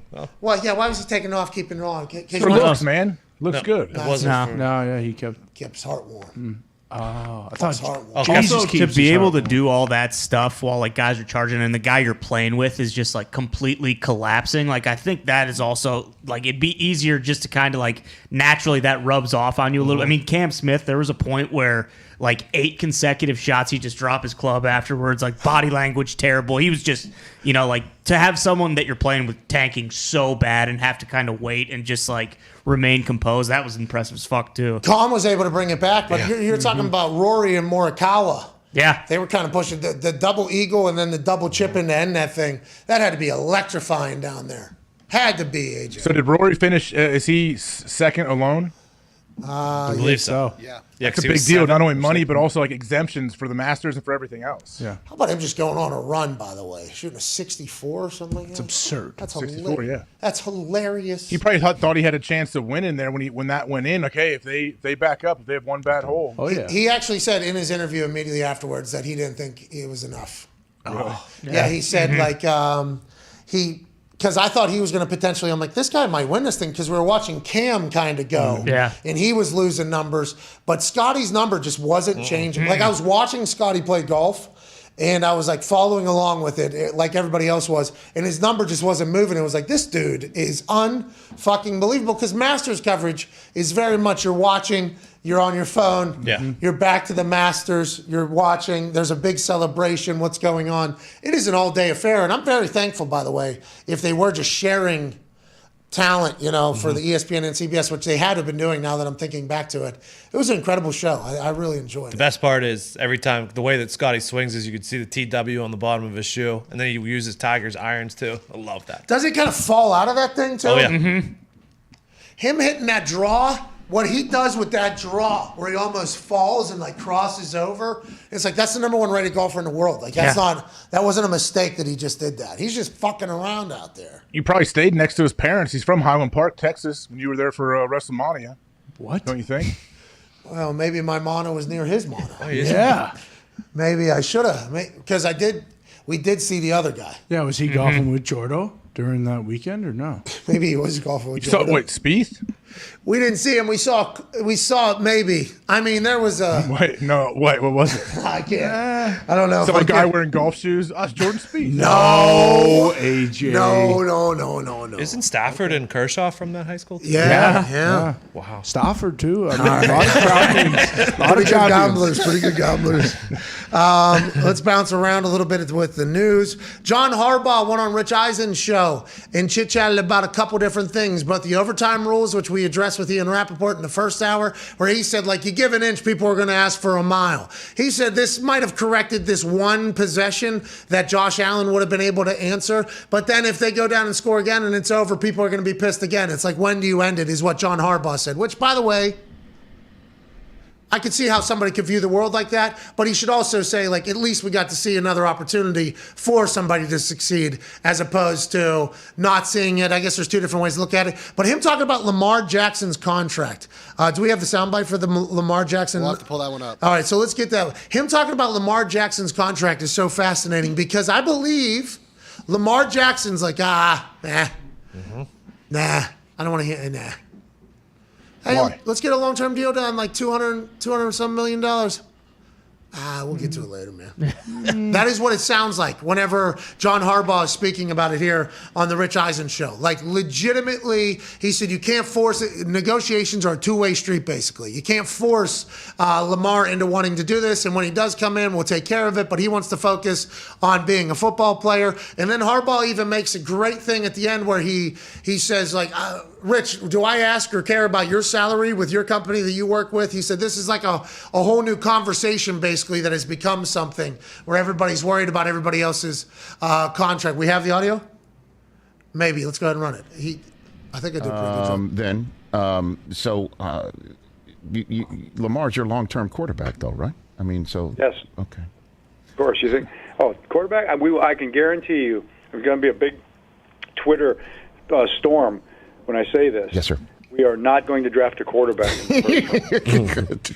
That's well. Here's the thing: is that the rumor mill goes haywire in our business when something happens that we don't quite understand. All quarterbacks say they want their money. They either demand it outright or they expunge their Instagram accounts of all fingerprints between them and the team or have their agents send out something or whatever. I've never heard of a quarterback, seemingly, if this is the case, to say, I'll get around to it whenever I get around to it. Is that what's happening with Lamar Jackson right now? Well, in not so many words, but, he's a unique guy, and it's, people have been scratching their heads and trying to figure out Lamar probably for a long time, ever since he was a kid. And he's got his way of going about doing things, but that's what you love about him. That's what I love about him. It's get him on here and ask him. Maybe he'll tell you. But I've said this before, and you say it. It's when he's ready to do it, it's going to become a priority for him. Then we're going to know it. And it doesn't have to be a priority for us right now. It's got to be a priority for both sides. We could do something, or we can wait because we know it's going to get done. When it's supposed to get done, or when when it's God's will and Lamar's will at the same time, it's going to all fit together. So, but I do believe Lamar when he tells me that, man, he just wants to be the best quarterback he can be, and that's what he's thinking about right now. And he doesn't think he has to think about his contract. He feels like he's got time to do it. And yeah, you could argue that one way or the other, but everybody gets to make that decision for themselves. That's a great thing. That's his choice, not somebody else's. So, somebody else wants to talk. Yeah, I tell you what, all the pundits out there, if they want to give me, well, no, please don't. You can call me. But if you want to talk about, your particular contract situation and how you're doing with your salary and when you're going to go ask your boss for a raise and all that, maybe we could, all talk about that back and forth and have that conversation. But in the end, the person gets to decide for themselves. So that's what Lamar's doing. I think it's kind of cool and funny and fascinating how everybody wants to talk about it and speculate on it. But it's really pretty simple, I think. He's not ready, and when he's ready, we'll be ready, and when that happens, we'll have something. So, what are the conversations like with him when you? That's awesome. I think the thing about, by the way, shout out Rich. Yeah. Rich Eisen nominated for a sports Emmy. That's right. The show. I hope they all win. Everyone wins. That was a great question, though. And I feel like Harbaugh is talking directly about our business. When Rich says that, everybody talking about, Lamar Jackson doesn't want to get a deal done. He doesn't want to be a Raven. So then Harbaugh, potentially his family hears that and has to tell him, like, hey, they're saying Lamar doesn't want to get a deal done because of that. And then he goes on Rich Eisen and he's like, hey, listen. It's all funny, okay, all these things.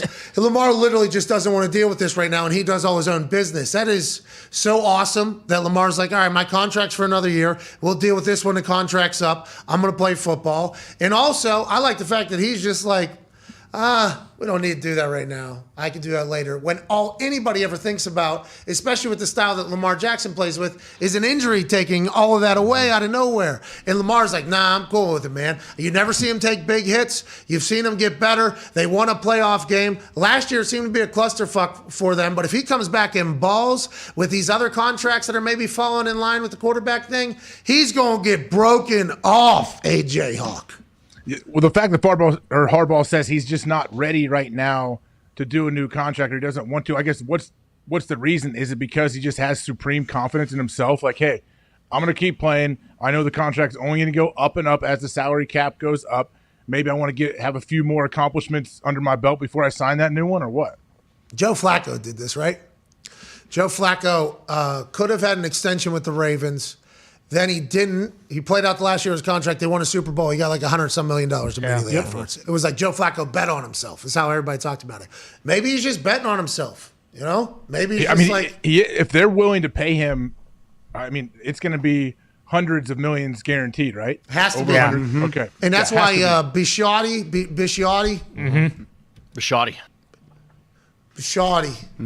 Was saying what they did over there in Cleveland with that Deshaun Watson $230 million fully guaranteed contract was a bunch of fucking gabagool. Yeah. Bunch of gabagool, they said, AJ. They said, what the fuck are you guys doing? And then the Cincinnati Bengals, who have Joe Burrow sitting there, they came out and said, hey, well, Cleveland did. Interesting. Well, fucked up. All right. And then basically the Arizona Cardinals were talking amongst themselves, and they said, these fucking Browns. These fucking Browns. What are they doing? Yeah, it's a whole new market now because Deshaun Watson's deal with the Cleveland Browns. I'll be excited to see. Kyler Murray, though, remember, there was a little bit of an earthquake. Rich Eisen alluded to this. His agent put out a message. There was Instagram deletion, which Rich Eisen also alluded to. Rich crushed it in there.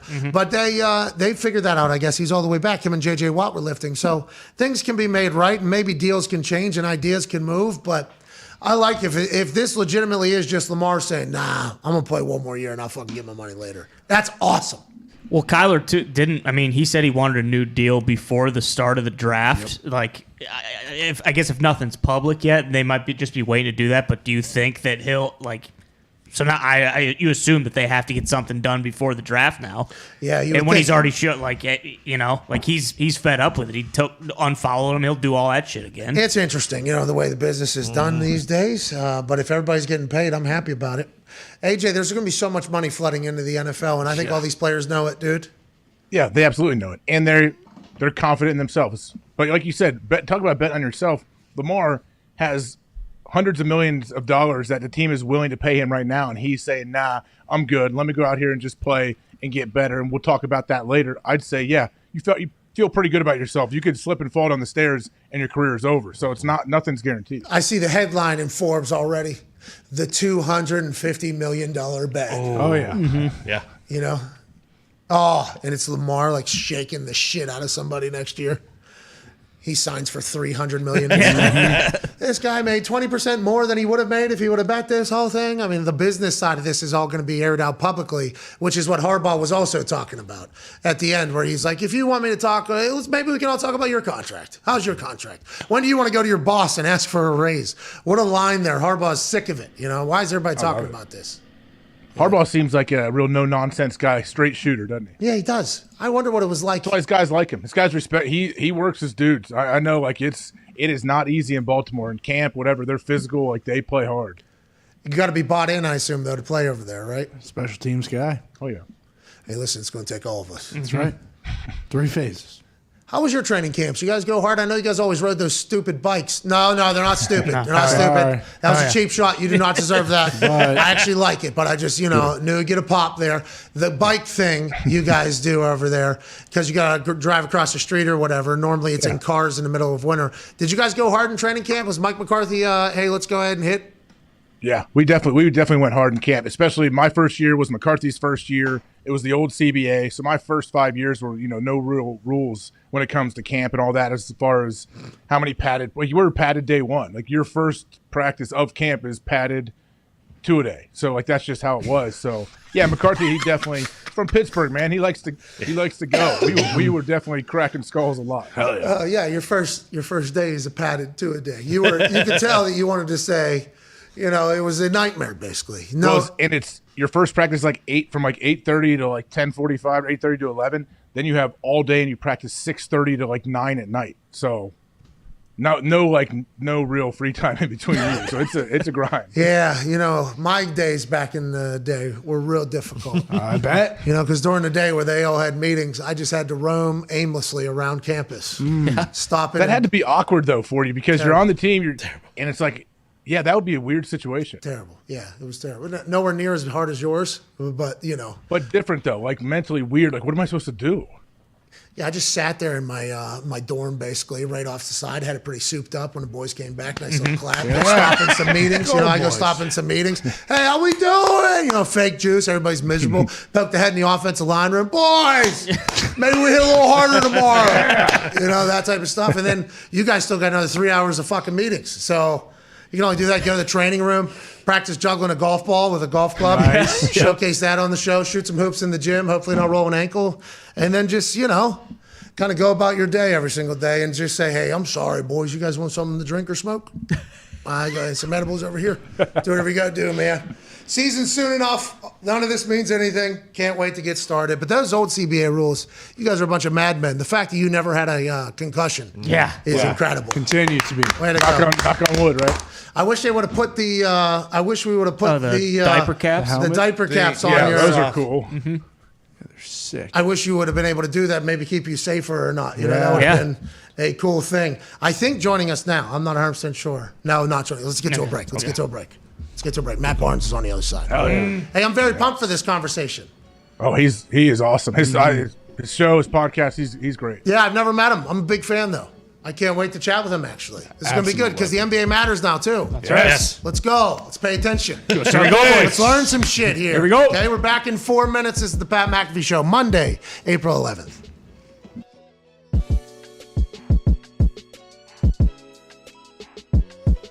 Play-by-play legend, Al Michaels. Yeah!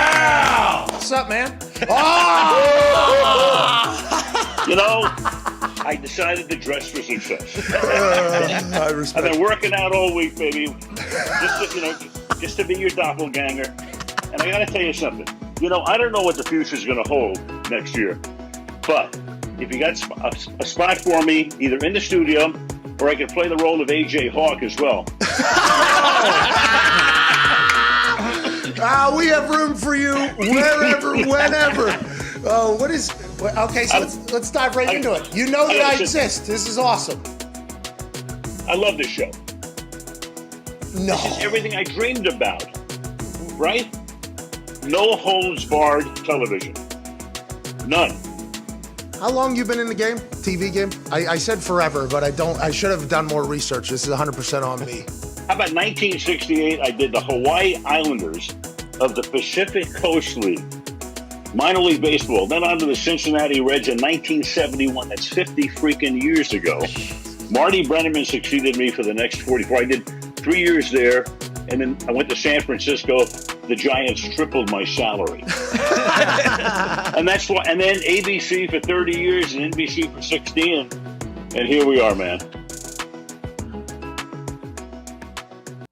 Should we just make it real? Should we just say, hey, we're done, we're riding off into the sunset? I mean, do you want it to be live on your show that Vinny's officially done? Is that what you want? I don't want that, but if it's going to happen, happy it's happening. Yeah. I would like that to be known. So don't feel obligated. Don't feel forced.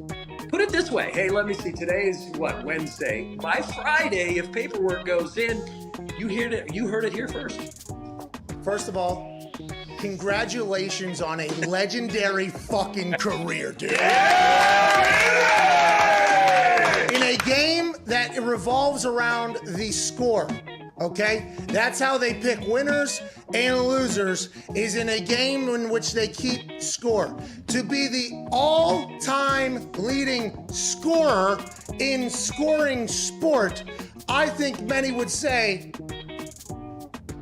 hell of a fucking job. Yeah! Unbelievable. South Dakota kid, you didn't have an easy way either. You went over to Virginia to train. You were a high school teacher, I think, or a substitute teacher. Then you go to the World League over in Amsterdam. Somehow survived the off-the-field activities that you could have fallen into. Stayed focused on kicking. Go into New England. Beat out Matt Barr at some point, even though he had an incredible career. Win Super Bowls. Memorable moments. Biggest moments in the sports history revolve around your foot in a lot of cases.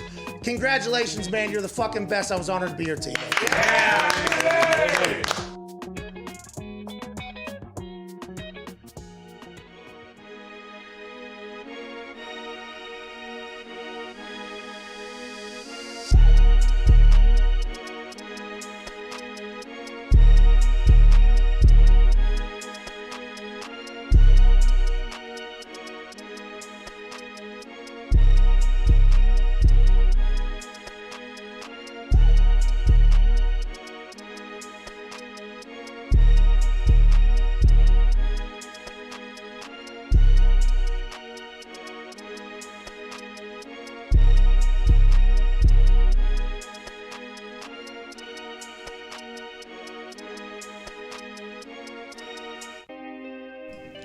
Welcome back to the Pat McAfee Show here on this glorious Monday, April 11th, 2022. Tomorrow night, big night for the NBA. What? Playing games are happening. Yeah. And joining us now is not only an NBA legend, an NBA champion, a man who hosts a podcast that we all love, the All the Smoke podcast, alongside Stack, Steven Jackson. Ladies and gentlemen, Matt Barnes. Yeah! What's up, man? What's up, fellas? Hey, man, thank you for having me. Big fan of you guys as well. No, listen, need to tell you this. Love everything you fucking do. Well, I don't listen to everything you do. Everything I see you in, though, I enjoy immensely. I'm a big fan, man, honestly. Appreciate that. Now, Jack was telling me some stories about the indie days, how we got to talk off camera. I heard you guys used to get it in back in the indie days. Yeah, so we had a good time, man. Indianapolis is a good time, and we will definitely have to experience that. The All the Smoke podcast has really changed the game, I feel like, of the NBA. Whenever you guys start that, do you know immediately it's going to be a success, or at what point do you think you found out, like, oh, we got something good here? We really didn't know, to be honest with you, bro. Me and Jack were both respected to be doing ESPN and Fox at the time and getting a lot of positive feedback. But, you know, playing in those spaces, you got to kind of walk a straight line. And Jack and I have always kind of jumped off the line from time to time. So I threw out the idea about a podcast. Neither of us really knew what it was, but knew that, you know, we can kind of be us. We could smoke, we could drink, we could really talk our shit. And, you know, kind of cold pitched that to Showtime right at the right time when they were starting a Showtime basketball department. And, man, they picked it up and we struck gold. So it was really a lot of luck went into, you know, the good start business. Of all That's not luck. That's good business, man. That's good business. Great work. Go ahead, AJ. Did you have any idea going in that you would enjoy it as much as you would, or it's as good as it really is? I mean, it's crazy. I mean, you guys know, you guys are over there making the big money. We're trying to get like you, but to think that you get paid to talk shit and learn more about people you admire and look up to and really open doors for other people. You know, when we first came into the space, we were learning the space, not knowing at the time that, you know, people were looking up to us, realizing like, shit, if they can do it, we can do it type stuff. And that's what we always want to do. We always want to inspire and encourage people. But we really, like I said, didn't know what we were doing at the beginning, got lucky. And man, we, you know, our first year out the gates, we won Sports Podcast of the Year with a lot of Woo! Hey, let's go. What's next? Anything on the horizon? You guys gonna keep building and growing? And we see you on ESPN. Yeah. Is that? I assume ESPN, by the way, side job at this point. No offense, ESPN, but yeah. With all due respect, you know, they're kind of, you know, to me, ESPN is a great platform to be on. You know, I enjoy my time there. But yeah, inside this Showtime basketball space, man, we're building out a lot of different show ideas. You know, we've signed Kevin Garnett, Paul Pierce, Jamal Crawford. I think we just locked in Chandler Parsons. I know I'm forgetting a few people. So we're trying to build something over there. We're creating shows. I'm in the midst right now of helping Allen Iverson build his podcast. So we're just doing a lot of let's cool go. stuff. Yeah. Hey, that's fucking awesome.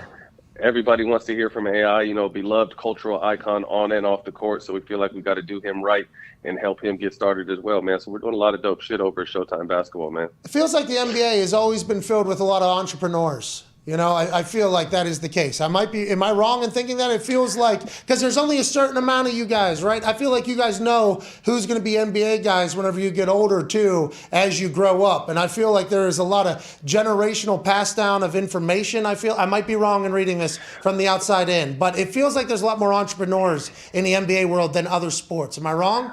I think now there is, you know, obviously because first of all, you know, you're able to see our face, you know, whether you're a starting guy, you're a guy sitting at the end of the bench, the camera still, you still get plenty of camera time.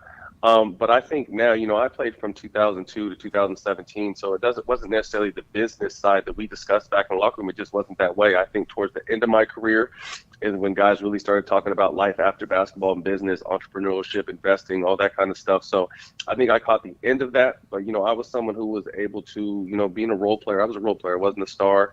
You know, I played my job, did my job, did what I was supposed to do, but I was able to navigate post-career because, you know, I always tried to make relationships along the way. And knowing that, you know, at one point you may need to lean on someone, especially me, you know, going to UCLA, playing for the Lakers, playing for the Clippers, you know, I wanted to go into television just more behind the scenes after sports. You know, I happened to get in front of the camera, but my goal is to be more behind the camera and stuff like this. Right there. Perfect. You just went behind the camera, just like that. Fucking nailed it. Matt, speaking of relationships, what was it like to play against and to hang out with Kobe? Kobe was dope, man. Our relationship started, he came to LA in 96. I came to UCLA in 98. And obviously hearing of who he was in high school, a tremendous player. But he was always on our campus. It's well documented that, when he didn't necessarily fit in right away with the Lakers. So he was more on our campus because we were all closer in age. So that's how I first met Kobe at UCLA. And I'd sneak back into Poly Pavilion and kind of watch his workouts and just be in awe of this kid that was, at the time was a kid, but was really only like a year and a half older than me. I'm like, shit, if that's what you have to do to get in the NBA, good luck for me. You know what I mean? So just kind of watching that and then, admiring his game, getting an opportunity to guard him. It was always just every time we went at each other, it was a mutual respect. And I was just going to try to make him work for everything. If he was going to score 30 points, he had to take 30 shots. I mean, I think all of it kind of culminated with the ball fake in Orlando in 2010 that is still talked about like it happened yesterday. But people don't know from that, that's how we really became tight. It was a respect matter before that. But then after that season, Kobe called me and didn't even have his number. It was just a random phone call that came. I was ready to head to Miami and play with the big three that they were building over there with LeBron and Bosh and Wade. I get a call from a number I don't know. I happen to pick it up and it's Kobe. And I'm like, hello? He's like, what's up? It's Kobe. I'm like, yeah, fucking right. Who is this? And it was really him. And, he just, talked to me. He liked the way I played, how hard I played, the intensity I played with. And he told me literally, like, anyone crazy enough to fuck with me is crazy enough to play with me. Do you want to be a Laker? I'm like, hell, fucking, I grew up in Cali, Showtime, Magic Johnson, those teams, or, what I grew up on. Pretty much he sought me out, and I want to say maybe 3 or 4 days after he asked me that question, I was a Laker. Damn. Hey, that's amazing. Full circle moment there. Can we put this back up? Can we put the hey, you're looking away, obviously, at this point. Corner of your eye, you're thinking to yourself, God damn. This dude, like, what is going through your head when he doesn't budge? Do you think he is? Do you think he's fucked up? Like, do you think maybe he's not paying attention? How did it go from your perspective here? It was weird. It was a random thing. It wasn't like, hey, I'm gonna ball fake the ball in this dude's face. It was just really period. I was like, just out of the blue, my arms did it. It wasn't even like I was thinking. My arms like, natural. Fuck this dude, do it out there. But yeah, the fact that he didn't blink, I didn't realize. I knew I put it right in his face, but I didn't realize, obviously, until later night on SportsCenter, that like it was touching his eyelashes, and this guy didn't even blink. So I always knew he was a stone cold killer. I mean, this shit just kind of confirmed it. Okay, so I love the fact that, hey, that's an impressive thing to do to not hit him, though, too. Like, I hope you've thought about that. Right there. It was right there, right in his face. You being surprised on SportsCenter, man, I fucking really did. that got a lot closer than I thought it was going to get there. Is there anybody in today's game that you think has or maybe the next generation, right? Let's talk about that next generation. There feels like there's a great future to the NBA right now. Who do you think is going to carry on the legacy, right? Because Kobe handed it to, like, LeBron is obviously now, and then Kevin Durant. Like, who do you think are some of those younger guys that we're not talking enough about? Ja Morant seems like a fucking guy. Yeah. I mean, I really love Ja Morant. I love Jason Tatum over in Boston. I think he's a killer. Luka could at one point be the face of the NBA. You think about Giannis. I think after this next era of LeBron, KD, and Steph retire, it's going to be in great hands. Again, Giannis is one of the best players in the world. Jokic is still fairly young, but these young superstars, LaMelo Ball, the game is in great hands. The game, to me, it's obviously not as physical as it used to be. And, I'm someone who appreciated defense, but I understand the direction the game is going. It's more global now because the scores are higher. You're seeing more dunks. You're seeing more three-pointers. You're seeing a lot higher skill level from some of these younger kids coming in, man. So I just sit back and enjoy it. I'm not someone that's going to bitch about, I wish it used to be this way or that way. I sit back and enjoy the wave, man. These kids are amazing talents. And, I wish and hope they get all the fucking money they can. Get all the money. Get all the money. Everybody get all the money. Do you think Steph Curry had a massive part of this entire change, right? Because there's like 5'10" kids now that are thinking to themselves, right. Hey, I can get buckets, though. Maybe they can. Yeah. I feel like he's a massive part of the change of the whole game, right? Well, I think that the skill set has really opened the door because you look at, I'm 6'8", and, I used to just kind of blend in at my height because everyone was around my height or bigger. But I think, obviously with the emergence of Steph and his ability to shoot the ball from anywhere, and then the skill level of someone like Kyrie being able to dribble the ball and do anything, it's really not a big man game anymore. It's really just more about skin. It's really a skill game now. And that's opened the doors. I coach my twins who are 13. And it's just like, we used to get warmed up by shooting under the basket like they used to do back in the day. These little motherfucking kids come in the gym, put their shoes on and start shooting from half court, get warmed up. I'm like, oh, like, what is going on here? So I definitely think that's the Steph Curry effect. But again, these kids, the skill level to me is higher than it's ever been, and it's beautiful to watch. It seems like the basket's bigger for some of these I mean, it Crazy, really does. right? It's It's insane. crazy. How is that? Because it'll be even off. Like you'll watch from the back and it'll be off and it'll still fall somehow. It's like mine is getting spit out to half court right there. I don't know why that happens. Go ahead, Ty. Matt, when you look at the Lakers, obviously with Frank Vogel getting fired, does it matter who they hire? Like they're talking Doc Rivers or Nick Nurse maybe, but with like the way they're set up, does it? How much are they going to benefit from getting a new coach? The Lakers' issues start with management. I think winning starts at the top, and I think they know that better than anyone. They've been able to capture the most championships, or tied with the Celtics, if I'm not mistaken, or maybe one more. I don't really know that, but they've won several championships. But it starts with management. You know what I mean? And from there, it trickles down. So right now, I don't necessarily think the coach is the biggest issue. I think the biggest issue is the way the roster was constructed.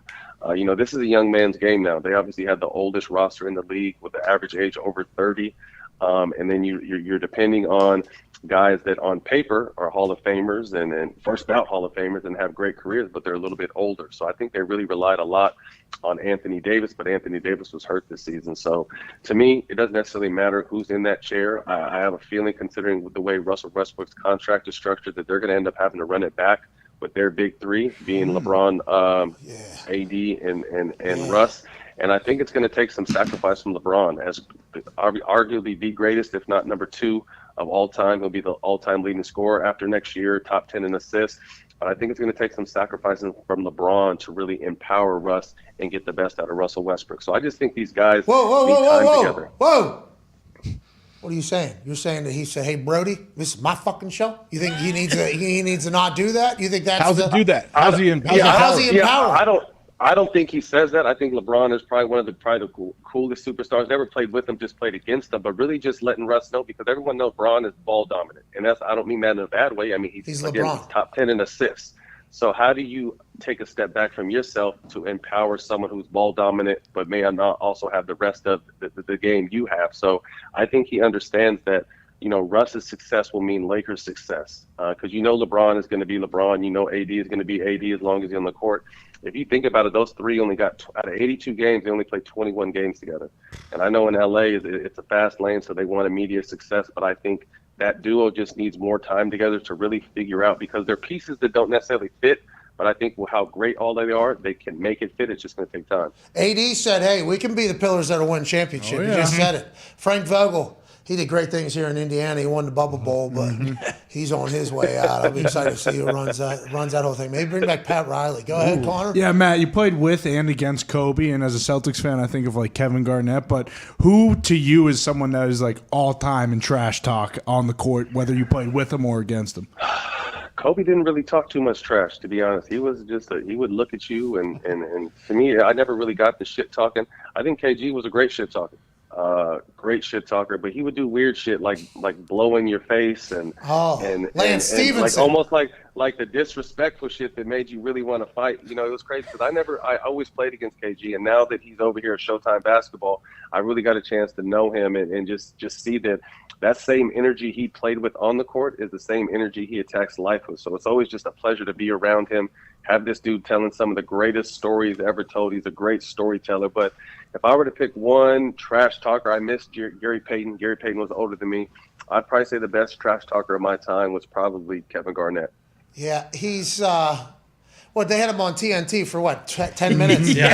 21. 10 minutes or something like that. He is awesome. He was great in that Adam Sandler's again. Uncut Gems. He was great in there as well. We got something we're cooking up really, really dope with me, KG, and a couple other people. Don't want to announce their names yet, but it's going to be something that's it's going to be some shit. So you guys are up to something. You guys are up to something? Yes, sir. Yes, wow, sir. let's go. Yeah. So what do you guys do? Do you guys just shoot hoops over there all day and think of ideas? It sounds like you got a fucking all-star team.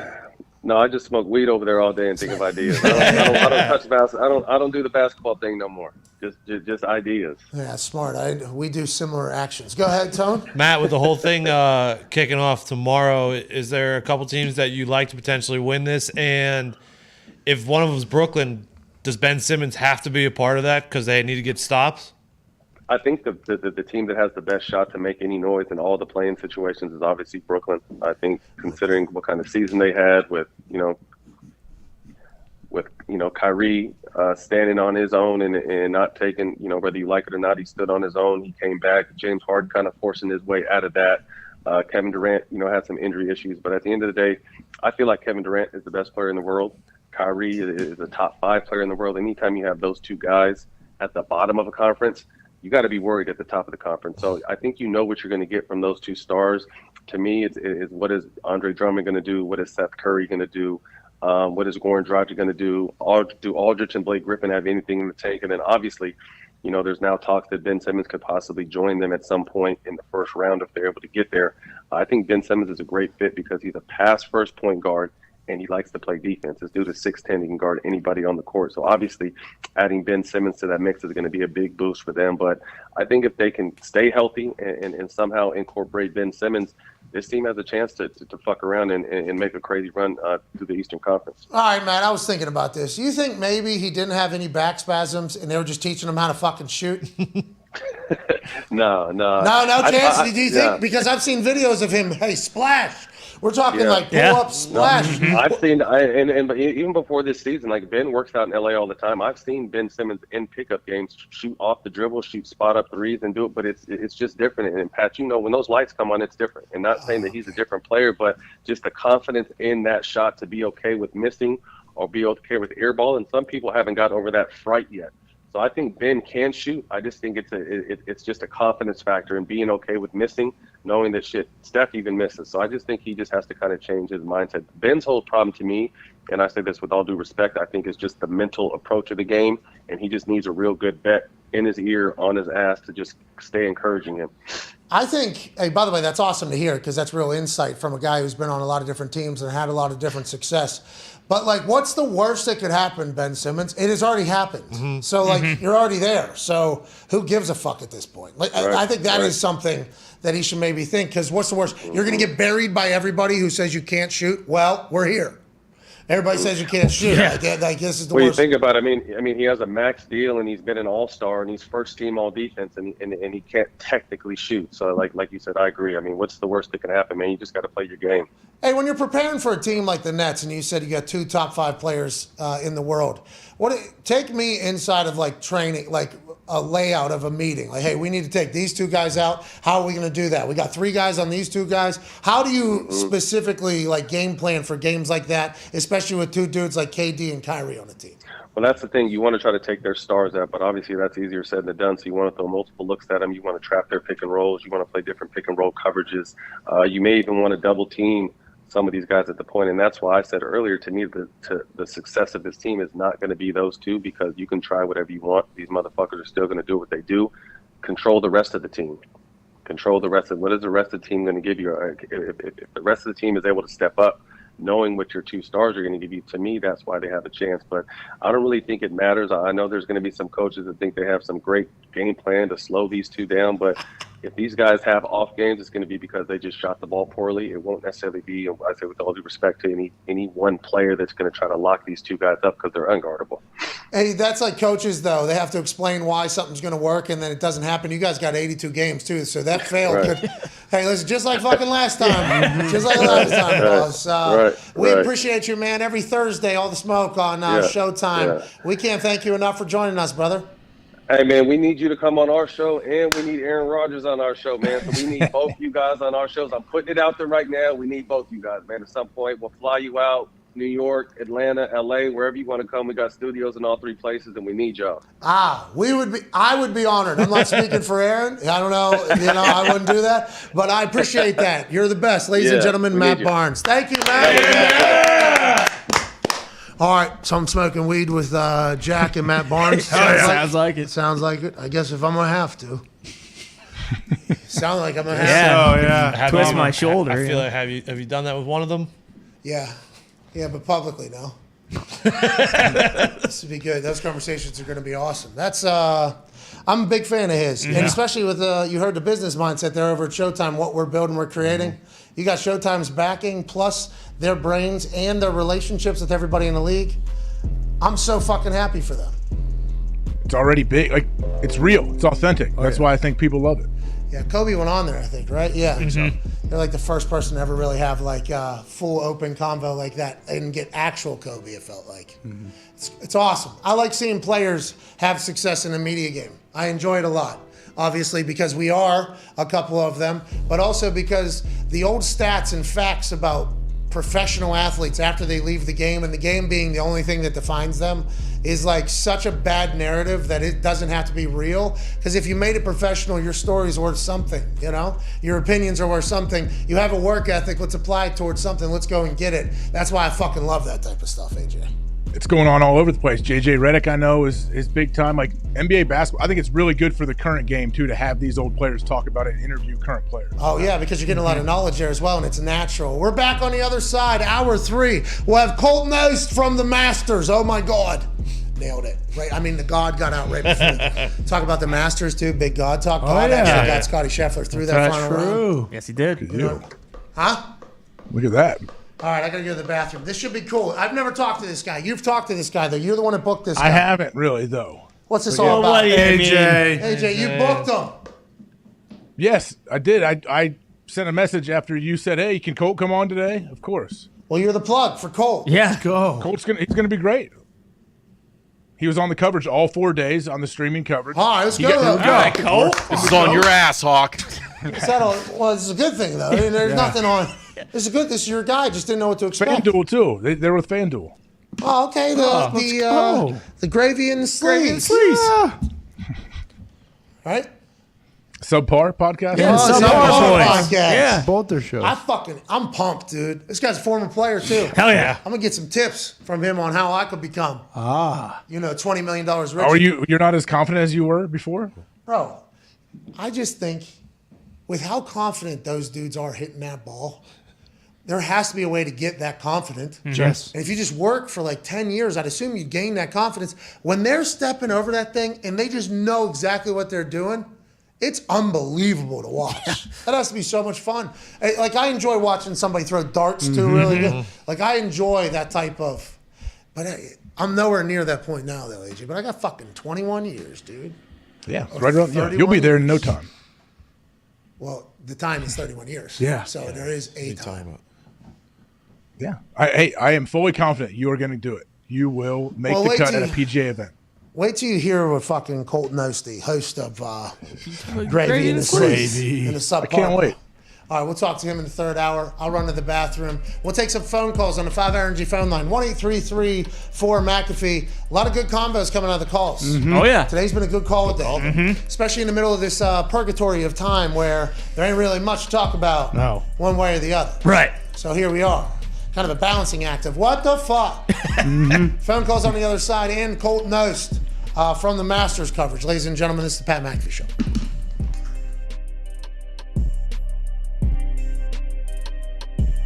Hey, we're up to something big. Hey, we're up to something big, AJ. We are up to something. This is the coolest moment of the history of my existence. I think people are going to be startled. It's a joke, and I can't thank everybody enough, honestly. I'm up to something.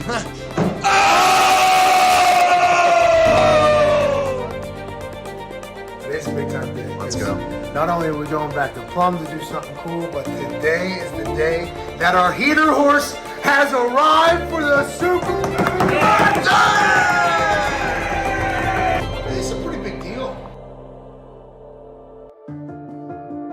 You know, whenever you get a chance to give back to where you're from, especially a place that helped create me and mold me, I'm very, very lucky to do it. I'm lucky to be from here, and it seems like the only smart thing to do would be give back.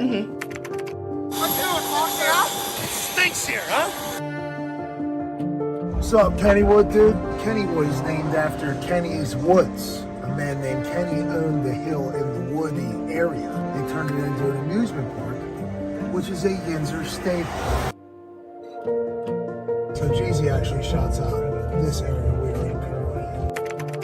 I think life can be much simpler whenever you just take care of your people, enjoy your life, and do your thing, and that's all we're trying to do. You know, growing old, slowly dying. How about you? How's everybody? I'm gonna give a full lead up to how I got to where I'm at. I think I'm very lucky to be from here. If you're a kid that has walked through these halls, you understand something that not a lot of people do. I think Plum is a much different place than everywhere else. And there's Nick up there. Go look at Nick, how pissed off he is. This past summer, I was driving through here because I was here for an event, and Angelo Bolino, little blonde-haired kid, was kicking on the same field that I used to kick on as a child. And he had like 2 balls and a holder. And I was watching him kick, and then he would go shag for himself, and then he would come back and kick. And the easy question is, if he had 10 balls, how much better could Angelo Bolino be? If I would have been able to have 10 balls, 15 balls, new cleats, new everything, chances to go to camps with my teammates and everything, what could have happened? So I said to myself, literally after meeting with Angelo, great season, by the way, dude. I said, if I ever get a chance, I'm going to try to take care of the potential humans and kids that were in my exact position in Plum. I'm going to give $200,000 to the Plum area soccer. I'm going to give $150,000 to the PMFA youth football. I'm going to give $100,000 to the baseball youth. I'm going to give $100,000 to the lacrosse. And then we're going to have $2 million in this fund that will just start. And hopefully it'll only go on from there. Sweet stuff for sports. Just anything to make everybody's, the teams and the players' lives easier, better. Trying to streamline the entire process of taking care of the athletes at Plum High School is kind of what it's all about.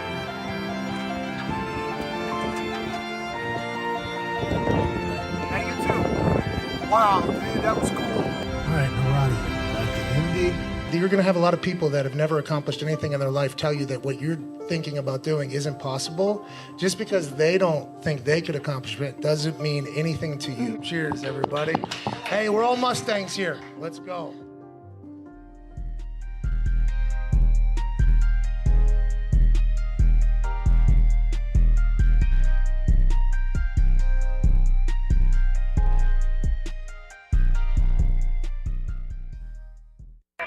The Pat McAfee Show.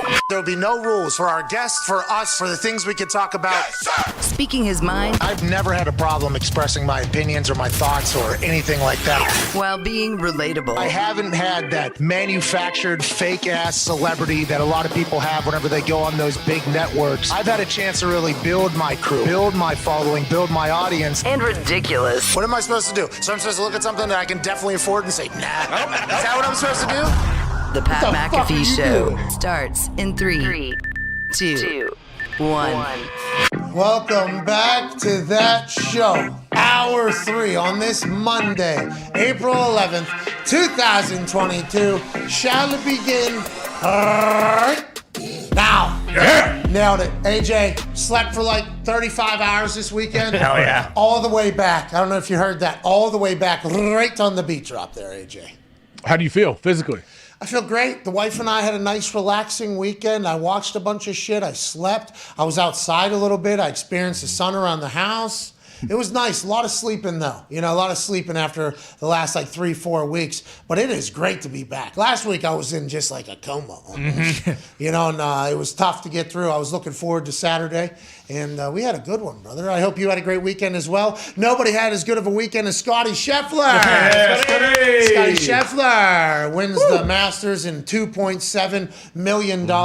We'll have Colt Nosti on in 11 minutes or so to chit-chat about his coverage down at the Masters. AJ, you watched all weekend. Colt really stole the show at different times, didn't he? I'll tell you what, Colt was on the commentary for all of the streaming part that I was watching. I guess I was watching the streaming version of Colt the whole time. I felt like, yeah, I thought he was good. His first time out there it was fun to hear him. And also, if you noticed, you probably didn't, but Scotty Scheffler's caddy, I believe, is Bubba Watson's old guy, right? Mm-hmm. Yeah. Really? Ted Scott. Remember Bubba? He and Bubba have gotten into some weird, heated argument kind of things. I doubt he has that with Scotty. Oh, Scotty seems to be super low-key. Another follow-up, Colt's swing coach, also Scotty swing. Really? Holy shit. A lot of connections, yeah. Who's that? It's certainly a guy. Yeah. Certainly a Swing guy. master. That guy Certainly is a human. That guy is a great golf swing coach. Oh, yeah. Probably Dottie The best. Pepper. No. He is so good. Jerry something? Randy Smith. Randy Smith. Yeah, Jerry's brother. Randy Jerry Smith. Yeah, well, we call him Jerry. Yeah. Obviously. We call him Jerry. Anyways, Randy Smith. Yeah. He was coach of Scotty Scheffler, who has the coolest swing of all time. The trick shot bullshit he was pulling off to hit like a dog leg left was insane. Crossing his legs at the end of drives. That man's the #1 golfer in the world, and he's in the lead by 6 strokes. I can't wait to see what Scotty goes on to do. Can't wait to chat with Colt Nosti. There's a weird headline coming out of ESPN's Twitter account just moments ago. Basically, the headline from the Twitter was, people thought that Jerry Sandusky was the first sexual predator that Penn State and Joe Paterno faced. Long before him, there's an original. I guess it's about this linebacker that played for Penn State that was a serial rapist, is what this story is alleging, and murder happening involved in it. ESPN literally just dropped this out of nowhere. We have no idea how or why. When news of Jerry Sandusky's crimes broke, the world thought he was the first sexual predator Penn State football and Joe Paterno had faced. This is a story of the predator who came before. Content warning. This is on an ESPN tweet. Content warning. Contains accounts of sexual assault and murder. Keep scrolling down a little bit there. Jesus. Keep scrolling down a little bit. That's at 1:01 p.m. on April 11th. They post that. What? I mean, what? I don't. This is just out of nowhere. Is this a new thing? Just stories are coming out. I have no idea what this is, but this seems like a pretty big thing just to drop at 1:01 out of nowhere, especially with everything that has been alleged to have happened already at Penn State. Well, what? Yeah, I'm curious as what that says in there. Serial rapist. So, like, when he was on campus playing, do we know? Yeah, he was a player. He was a linebacker. Bruce Brown was reading through it, and as who murdered who? Well, I don't know. I don't think we got to the end of it yet. I don't know if that's written like a Dateline or not. I have no idea how that whole thing is written. It's a 200 scroller. It's long. Okay, these are never short. Are they saying it was covered up or something? 200 scrollers. I'd assume there's quite a cover-up happening. Yeah. Right? At least pages. First we're hearing of it. Scroll 150 to 175, probably big-time cover-up there. Yeah, how is this not talked about when, like, Sandusky's entire thing was going on? I don't understand anything. Huh. We'll keep our ears to the ground. Hell yeah. Let's go to the phones. Feels like, honestly, that's fucking huge news. Yeah. Oh, for sure. I have so many questions. Just 101 on a fucking Monday. Was this person assaulting like people on the team, random people? Was it adults, kids? What is it? Yeah, I don't know. And how Joe Pa knew about this? What did Joe Pa know at the time? How much did he know? I mean, this is a whole thing. I mean, that was in the HBO thing. Mm-hmm. I mean, geez. I mean, this sports is supposed to be good competition, good fun, and then like real life cracks in, and that's real serious. 101 on a fucking Monday. Yeah. I mean, I'm 200 scroller. Gonna have to dive into that post show. Yeah, is this like outside the lines? Is it outside the Probably lines? so. Written form? Shap's gonna have a thing on it. Who? Jeremy Shapp, host of Outside the Lines. Yeah. Oh yeah, he's the new host, right? Because that Bob Levy. Bob Levy, he was awesome. Bob Lay. Bob Steve Levy. Steve Levy. Right. Ley is his name, though. Bingo. So Bob you're Lay. confusing Levy, former Monday Night Football, now NHL guy. Yeah. Back in his sweet spot, by the way. He is a good Isn't he? NHL guy. He's right back in his sweet spot. In He's NHL. great talking puck. Yeah, the Pittsburgh Penguins are all the way back. That's wild. Let's get to the phone calls. We will keep everybody updated, won't we, AJ? Yeah, I mean that's news to me. I have a lot of questions. Me too. I think we all do. Yeah. That's why they got all your fucking answers. 200 scroller. Okay? Every question you have, the frequently asked questions is the entire thing. Like, here you go. We got you. Now, I'm not a reader. I am not a reader at all. Is this guy alive though? Do we know if he's alive? Holy shit. He died last year, Zito just said. In jail? 2 years ago, Zito? He died of cancer 2 years ago. I don't know if he was in jail? I'm not sure about jail. I didn't get that far, but this is how long it's still going, guys. That is a long article. There's no way. Well, I'm never going to read that. So No. I guess I'm just going to have to listen to other people's takes on it. I can read it out loud, maybe do like a listening party Whole show. after. Oh, maybe we'll do that on like Spaces. There it is. Yeah. At Barnes and Noble. Send it to AQ. Have him digest it for us. Maybe he can. We'll send it to all of our Penn State friends. Yeah. Mm-hmm. Now we're talking. We're from Pittsburgh, so there's a lot of Penn State people around Pittsburgh, Yeah. And boy, they love being Penn State people. Those We people. are. Do they really? Oh yeah. Oh yeah, it's a very proud university. The history, the tradition, yeah. He did die in prison, so whatever. I think we don't. No spoilers at the bottom of the 200 scrollers. I think he ends up in jail. Yeah. Okay. Because he did die in jail. Safe to say. So I don't know if it was because of what he did or from other heinous crimes that he did, but he died from cancer in jail. That's the bottom of the 200s. Okay. So if we can get Fill in the rest. We got to fill it whoever the readers are, I don't even know who that would be in our group. Honestly, I don't even know if I have You one. think the person who wrote it even read the whole thing? Not back. No way. They sent that off to an editor. The editor had to read the editor, probably the only person that's ever read through that entire thing. Written by two people, Hopefully. Tom and Paula. Tom and Paula, great work. Thank you. Thank you, Tom and Paula. We're never going to read it, but appreciate it. Because if you can make it a movie, It might be eventually. I thought this was going to be like an E60, and this was like a promo for it. hopefully Jeremy Schaap will do it. Now, this is a problem, though, because I will only listen now to other people's takes on the entire story. Yeah. And then I will form my own take from multiple other people's takes and never really do my own research. This is happening in the world for everything. You know? Yep. Because there might be something in there that I see that somebody else doesn't see that makes me think myself much differently about a point than somebody else. And we'll never know that. And I want to say, I know it's wrong, okay? Fairy tale land, okay? Fairy tale land, I don't do that. Reality, I'm probably not going to read that thing. Right. I mean, that is very, very, very, very long, very Yeah. serious, though. Very, very serious. Just read the headline and then seek the opinion of 2 or 3 people that you always agree with, and then form your opinion. That seems to be the world read. Okay. That seems like the world read. All right, what are my marching orders from this event that just happened? Thank you. I will now go do that. Yes. I fucking hate it. This is bullshit. Although it seems reasonable, I fucking hate it. Yeah, that's what happens. And then on the other side, what? We like it? No, we fucking hate it. Yeah, why? Of course. We fucking hate it! Just the others that both. I mean, that is literally the world in a nutshell right there. They should show this to like a 5th grade class, because that's exactly what happens. Man. How should I think? What's going to make me look the best for the people that I congregate with, that I like? Okay, that's my view. I appreciate being appreciated by this group of people right here. How does that help? Well, let me see. What do we think? That's what I fucking thought, dude. Hell yeah. It's a bunch of fucking bullshit, honestly. And everybody knows everything about everything now. It's insane. It's a world of information. That's why you turn to us. Hell yeah. We'll tell you. To half-ass tell you what's going on in the sports world like 50 years ago.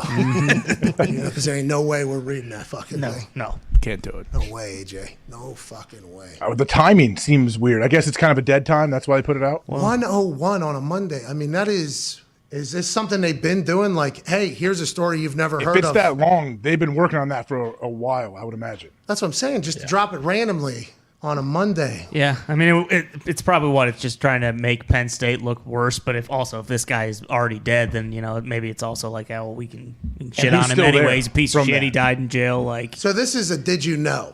Maybe feels like 200 scroller. Did you know? Probably that's trying to say like, hey, Penn State. Long before Jerry Sandusky, there was the original Tom and Paula from Ohio State. You think? Yeah, maybe. Maybe. Whoa! You starting a fire over there? We didn't. No, we're good. We didn't start the fire, by the way. I don't think other Big Ten schools want other Big Ten schools to look bad. Doesn't help them. Well, what about Michigan? Yeah. Oh. What about them? Ohio State wants them to look bad. You would love for them to look bad. Yeah. When Jim Harbaugh was taking we want visits, them to look good because then it it's like you say, for shoot, it's like you got to prop up your opponent. Yeah, makes you look better whenever you beat a somebody, not a nobody. Rising tides. But at some point, it's nice to let the somebody know they're a nobody. You know what I mean? I guess so. Let's go to the 500 phone. Let's go to Drew in Arizona. What's going on, Drew? Hey, what's going on, boys? How we doing? Hey, keep it moving. Hey, wanted to talk a little bit of hockey. Looking at some futures, more specifically what do you boys think of the Blues going all the way plus 2,400? No chance. All right, let's go to Gumpy in the back. Gumpy plus 2,400 for the Blues to go all the way. Your thoughts? 0 chance. I am focused on the big Wnba draft tonight, though, Pat. Okay. What are the odds? Who's going first overall, Gump? So there was the big trade. Nobody's really talking about it. To the Atlanta Dream. They are now number 1. Ooh. Oh, that's a dream. Yeah, that's a dream. Traded with the Washington Mystics, actually. Wow. Mystics making moves. Here we They go. always trade back. It's either Kentucky's Ryan Howard or Baylor's Nylissa Smith. Okay, well, good luck to both of them. It's a guarantee it will be Ryan Howard if I know the Atlanta Dream like I think I do. Okay, thank you, Gumpy. Thank you. And congrats to Ryan Howard. Ryan Howard. Not former baseball player Ryan Howard. No, Kentucky WNBA, star, yeah. WNBA number 1 draft tonight. Ryan Howard. Congrats. What about the Iowa girl that shoots from half court. Is she getting drafted? I believe she's only a sophomore, and we were saying before, I don't know if she's draft eligible. I don't know how it works. What are the rules in WNBA? I'm not sure. Big time draft tonight. What time is that, Gumpy? That's a good question, Pat. I already doing know a who's draft going. spectacular? I already know who's going number 1, so I didn't really look at the time. Fair. Smart. It's 8 p.m. We are doing an NFL draft spectacular. It is 17 days away. We will not be doing WNBA because I did not know if I was going to be out of my weekend coma True. that had been planned for a month. Now, 7 p.m. tonight, obviously, the WNBA draft. Congrats to Ryan Howard down the Atlanta Dream. And then our draft spectacular 17 days away. How about the draft 17 days away? Let's go. Let's go. There's going to be long, hard days out here talking about absolutely fucking nothing and probably mostly lies. But on draft night, it all culminates to a celebration of us not really knowing who any of these guys are, how they're going to do in the NFL. But it definitely makes a statement for each organization and program and which way they want to go, AJ. Yeah, you know, the weird thing is, so this will be our third draft spectacular, correct? That is correct. Out of all of the three, this feels like the one where we know the least amount about of all the players. We've been purposefully trying to stay out of it because in years past, we had gotten caught up in the bullshit. That's right. So now I'm not saying we're going to be able to do that for this entire time. I feel like there's going to come a time where we all, a spell gets casted over us. Like, oh, we give a fuck all of a sudden. That's going to happen to us at some point over the next 17 days. We will actually care because the draft spectacular, that's been a hell of a thing for us in the past. That's been a lot of fun. Fun. I've had a lot of fun. But now, though, the great thing about this year is all I have to do is just wait till Wednesdays when Mitt's mock comes out. That's all I'm basing my decision. Boom. Bingo. And was that a business decision by us to have this happen? Maybe. Also, Mitt seems to be a weapon in this thing. Locked in. What if we have the best mock drafter in the history of mock drafting? It's possible. You hear him? He gives his full thoughts in transparency is just unfathomable just a couple weeks ago. Oh, yeah. Hey, Mitt's going to have the most detailed breakdown of the top 16 draft picks out of anybody on television. It's like, is this fucking Mel Kiper, Todd McShay, Emmett McMahon? What are we looking at? Basically, I mean, he's been locked in the film room for the past, I don't know. That's because you watch highlights. Well, I do. That's just because I know that, we got the best film room watcher right back there in Mitt McMahon. He's been eating pumpkin pie all day long. Oh, yeah. Who, Mel? Mitt. Mitt's falling into the Doing Mel. a lot of whippets. Is Mitt? No. This is the clearest he's been. Yeah. He's got to keep a clear head, because he's got this mock coming every single Wednesday. Yeah, exactly. The world is depending upon Mitt. Mitt knows that. He stepped away from the glass. You guys seen that? Yeah, for sure. Yeah. Clear eyes, full whippets. Mitt can't lose. No whippets from Mitt, I don't think. And if he is, you need to stay away from that. Mitt, you need to stay away from that. Almost took Steve-O down. You That shit's scary. People really dive into that. Oh, yeah. It made me dizzy. I didn't really. Really? You've done that? Well, yeah, of course. I mean, what are we even talking about? Like, how does it make you feel? It just, it's Dizzy? just like, I got dizzy. Like I do not like this. And Does then it make you want to do it again? Well, that's what everybody else was doing. Everybody was like, yeah, let's keep it going. We got another one. And I'm like, okay. So I obviously did. And then it did it again. I'm like, And they're like, one more, okay. And then I got out. I'm like, all right, I can't do this anymore. It's not my thing. People fall in love with that shit, though. It is not I've seen that really do some damage to the old I saw brand. Steve jumping around his apartment and smashing into the fan and going crazy. It's scary, and it never made sense to me. I never really got it. I feel like my brain has I've been very lucky with a couple things. They're like, nah, don't like it. Let's not do this. You got it. I'm out of here. Now, with that being said, I need 100 shots of tequila. What? All right. Joining us now is a man who is covering the Masters all 4 days. Wow. Woo! Absolutely crushed it. Former pro golfer, now absolute stud in the podcast game with the Subpar podcast. And he's the co-host of the Gravy and the Sleeves. Ladies and gentlemen, Cold Nuts. How we doing, guys? Hey, how are you, Bob? Good to see you, man. How's the coming off a great weekend? I assume you're on an all-time high, or are you tired as shit right now? Both, to be honest. It was an incredible week. A lot of fun, but I'm exhausted. But I'm ready to get going. I'm heading up to Hilton Head after I get done with you guys and do it all over again. Okay, so you're diving right into the golf coverage here. The Masters, obviously, like the Super Bowl of this entire thing. And with the way streaming went, there's basically no commercials. I was just watching the Masters almost straight through. You would pop in and do your thing. What's the mindset when you're covering the sport as opposed to playing it? Anything different? You're just trying to break it down for people to understand things simpler? Yeah, first off, I'm a big fan of you. Like when I listen to how you break down things, and I love it. That's not that's all seriousness. Like Charles Barkley has always been one of my idols. I love the way he breaks down games and helps people that might not know that much about the sport understand it. And that's just what I try to do. I try to make it fun. You know, at the end of the day, it is a show. I know it's the Masters, but I want it to be fun. I want it to be enjoyable for everybody to watch. How do you do that at the Masters? I know you definitely did, and you're going back and forth with your broadcast partners.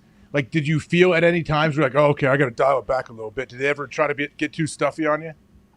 You know, I know it is the Masters, and it's the biggest golf tournament in the world, and, you know, it's all about the history and the tradition there. So I definitely rein it in a little bit, I would say. But, you know, I just think times have changed quite a bit, and I think we're allowed to be entertaining nowadays. But, you know, I know the main focus is the golf course and all that, but it's a show, man. I just have so much fun. I'm such a fan of the game of golf. I'm so lucky to get to, you know, talk about it for a living. Hell yeah, you're doing a great job. Let's talk about Scotty Scheffler. This dude seems to be different. Now, obviously, he is in conversation with just Tiger Woods for a lot of different records, and there's a lot of similarities to the beginning of their careers, their professional careers. He seems to be, you know, maybe, I don't want to say the most religious person I've ever encountered, but at that elite level, him just falling back completely on his faith to be able to put the pedal down and step on somebody's throat, which is basically what he did all day Sunday. We were all waiting for him to collapse. Everybody was waiting for this 25-year-old to fall off. He never did. What was it like watching him? And was he as nonchalant on the course as it appeared as it was whenever I was on a lot of vitamins in my couch? It seemed like he was just so chill out there. He didn't even know what was going on. Yeah, so I've known Scotty since he was 7 years old. He grew up at the golf course I practiced at in Dallas. I've been around him his whole life. He's a winner. You know, he's won at every single level he's played at. He won 90 junior golf tournaments out of 136, which is just ridiculous. You know, he's junior. He's won in college, Korn Ferry. Now he's won on the PGA Tour, and the next step was a major championship, and he got it done. I feel like a lot of people were waiting on him to kind of collapse a little bit on Sunday, and he just never did it. You know, he kept his composure. It was so impressive to watch. I can't imagine having to deal with those nerves. I mean, he said, you know, he was sick to his stomach all week trying to play golf. The nerves were that high. You know, he talked about how he got emotional Sunday morning before he even went to the golf course. He said he didn't know if he was ready for this moment yet. And he's got a great team around him. His wife is so supportive. She gave him a little pep talk, and he went out and performed. Maybe the greatest speaker of all time, his wife. Yeah. By the way. Yes. Cool. No kidding. God, I need one of those in my life. That was incredible. But yeah, everybody does, it seems like. He looked so cool and calm out there. I mean, I thought both days, Saturday and Sunday, like he was tested right out of the gate, missing the green at the first hole. I was going to be like, okay, we're going to see where his nerves are early. And he just walked up there and hit a beautiful chip shot each day, got up and down for par, and then he just ran away from the field. Colt, what was it like with like interacting with the players? I assume like on the putting green or the driving range. Is it tense, or does it even feel at all like any other tournament? No, it's different. There's no doubt about it. I mean, anybody that says they try to treat it like a normal tournament, they're lying. It's a totally different experience. You know, players, I would say, they're not on social media during the Masters. You know, I've heard Jordan Spieth talk about how he just turns all his stuff off during the week. Hey, that's pretty good. Hey, thanks, Sid. Just got me in the mood. You know, I'm turning off my social media for a week, too. Oh, yeah. But it's tense. I mean, it's a major championship, and it's the major. I mean, every kid that plays the game of golf, they grew up dreaming of winning the Masters.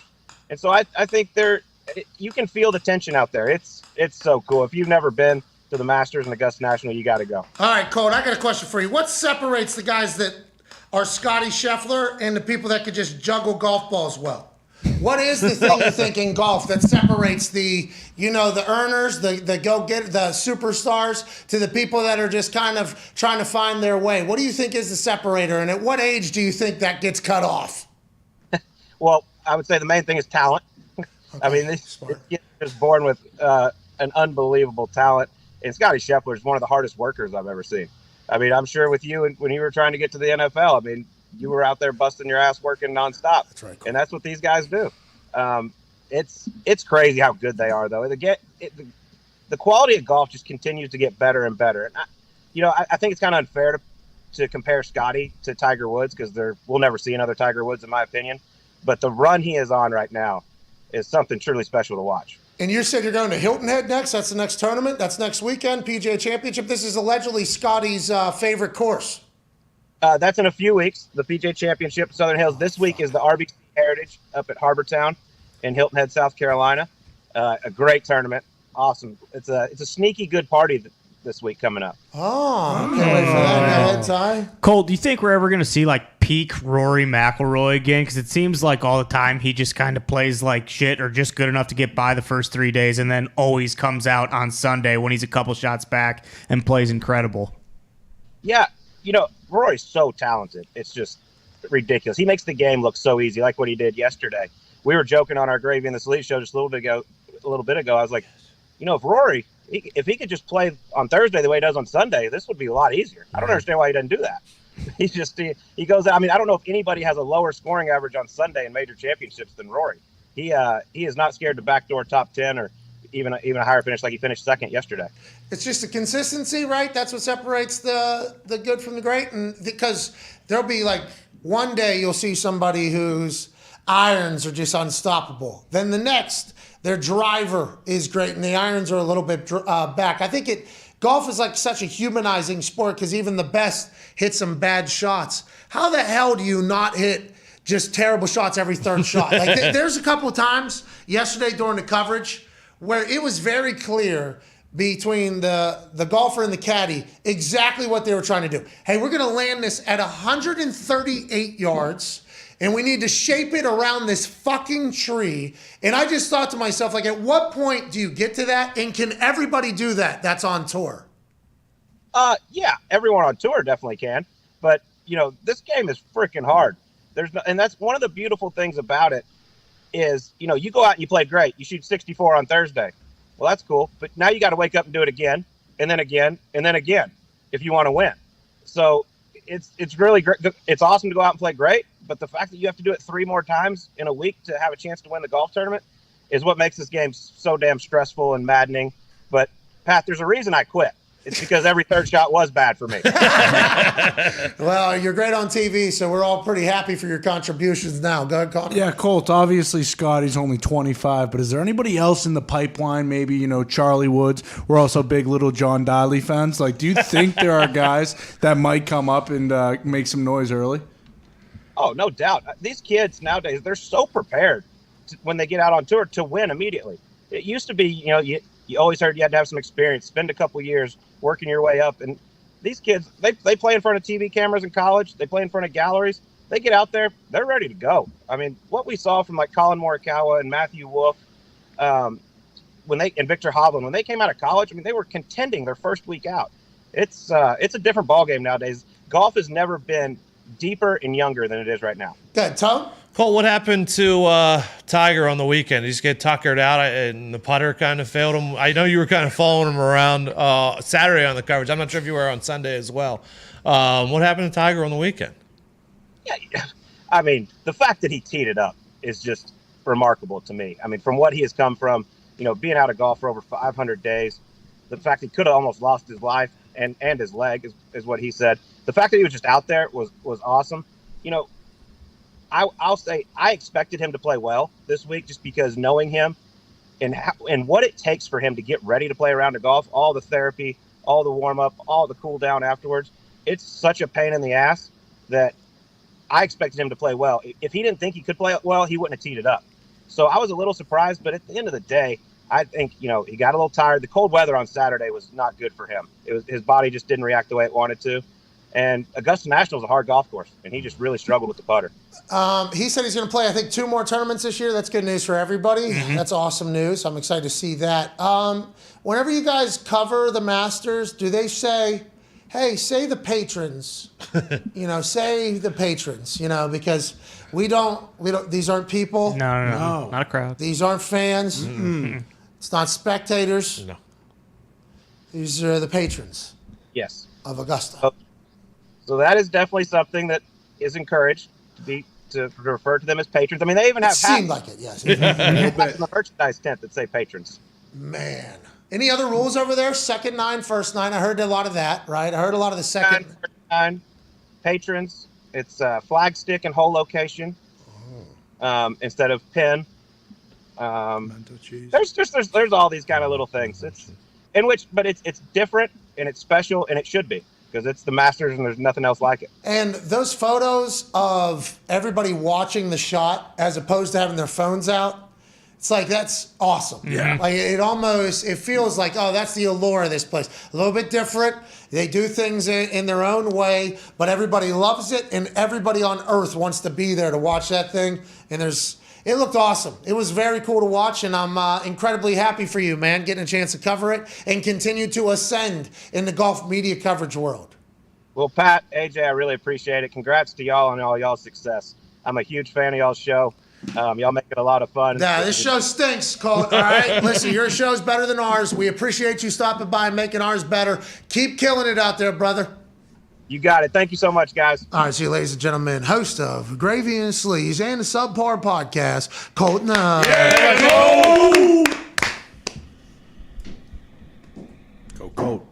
We didn't ask him about your professional golf career. Well, he didn't really tell me anything, too. I was asking him what about the separates it, and he said talent. It's like, well, okay. It's going to be tough for me just to pick up overnight. But he did say hard work, so I heard that. I heard I'm not sleeping in the island house that I have that has a golf course on it. I heard that I'm putting all day, all night. I'm chipping all day, all night, and I'm taking $20 million right from you, dude. Oh, yeah. Yeah, man. I look forward to this. Have we decided you're putting that money in escrow, by the way? No, I'm not. What the hell's that about? Why not, dude? What's your problem? Don't worry. It's not going to happen. You're not going to make it, but don't worry. Like I said, I'm going to make money off my money. You're going to blow. Well, that's the thing I'm saying, though, is like, yeah. You just try to light your house on fire in the second hour. Yeah. Literally, just letting the ashes go all over the place. Try to vacuum the fire up like you did last week. I burned it hot. Damn near had his entire basement flooded last week. Yeah. Hey, by the way, we got that situated real quick. It wasn't my basement, no issues. It was the pipe in the wall. We're good to go now. Oh, so it wasn't C&J? No. You sure? C&J takes care of it. If it did become a problem, if it did become a big problem and it was damp and we had weird smells, C&J would have stepped right in. Yeah, and they would have saved you thousands and thousands of dollars. Hell yeah. Wouldn't they? Yeah, they would have. Good company. Shout out to C&J. Shout out. All right, we got to get They had no idea what they were getting into. What? Whenever you look awkwardly at the camera in the middle of that thing. Maniacal smile. What am I supposed to do? I don't know. I have no idea. That's a lose-lose situation. I mean, you were. It was win-win all around. I have no regrets. Well, us neither. But we got to talk about it. Yeah. Like we are happy with what you did in there. Yeah. Could you imagine if you? Oh, here we go. Can we run that thing? No. No audio. We don't want to get a strike from C&J. No, audio. Need audio. Yeah, we really love this business. We're so thankful we got to meet them. They did such a wonderful job. I guess I'd like to start and kind of find out what led you to have to look for some repairs to a leak that you had in your house. Well, we were going through a basement and seeing, and we had the moldy smell and just everything. See my brain felt working. damp, and then we took some boards off the wall and realized we may have had a little big of a bigger issue than we thought. What a testimonial! We started looking around, and some of these bigger companies came out and quoted us what seemed like $1 million just for our basement. Jeez, please. Couldn't really.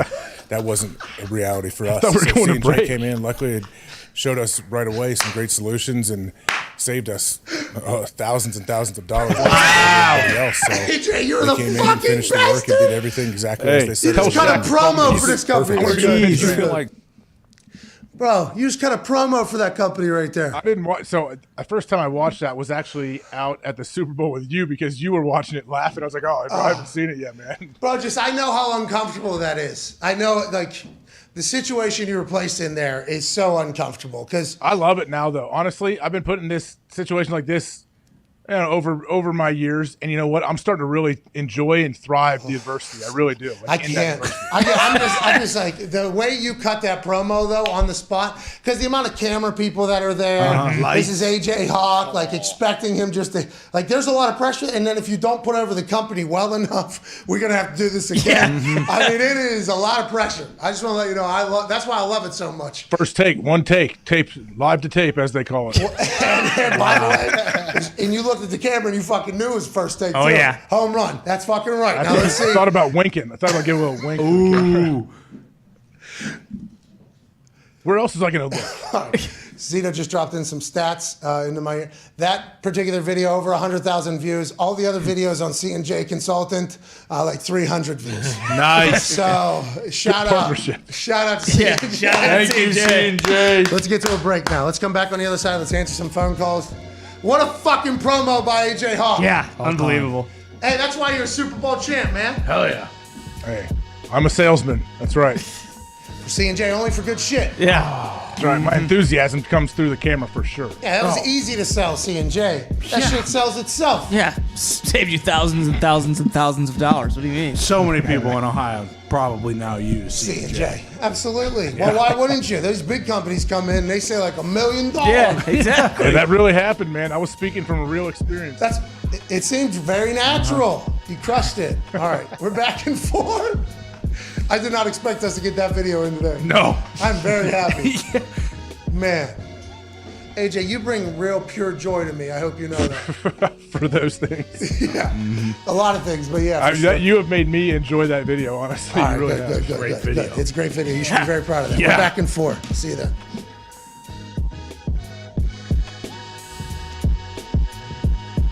Why is football the greatest sport on earth? And do you think football is the greatest sport on earth? And why do you like football? That's a really deep question there, Pat. I know. I think I'd get a good answer out of you, though. Like, I think you'd be able to talk about it in a way that I think a lot of people haven't, because you've been at the pinnacle of it for so damn long and inside of it, and your brain is a pretty fantastic one. We've learned here over the last few weeks, obviously. Last few weeks, that's it. That's all the time we've learned that. I think it's the greatest sport in the world for one main reason. It is a true team sport where it is damn near impossible for one person to dominate an entire game. If you look at other team sports, basketball with 5 guys on the court, I think you've seen multiple players over the years. Maybe one player, or maybe 1 or 2 players on a squad be able to dominate and win championships. Baseball, you can have a dominant pitcher and win championships. Soccer, you can have a dominant forward and or goalie. That seems to be a little more of a team sport, but you don't have 11 players engaged at the same time on every play. It is truly a sport reliant on every player on the field to do their job in order to be successful. And I think that's why at times, you know, certain star players can get maybe too much credit and maybe too much blame on the flip side, because it does take so many players at the same time in 3 phases to win football games. And I think that's the beauty and the draw of our sport, is that something new happens all the time, because you are literally dealing with 11 humans on the field at one time who all have lives outside of football, and there's distractions, there's a reliance on coaching, there's a reliance on preparation, there's a reliance on diet and performance. I just think there's so many facets to it that you see something new every single week, and I think that's the beauty in our game. When it comes to the love that I have for it, it's rooted, and I think like any player who's played for a long time, the love is not just about our sport, it's about competition. And I think there's nothing in the world for me that fills that need and that hole I have like competition.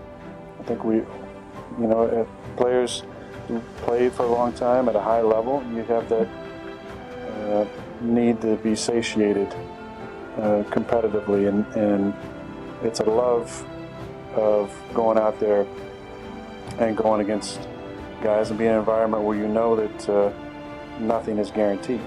And that's why at times I've taken umbrage to people saying that it's easy, because it's not easy. It's never easy.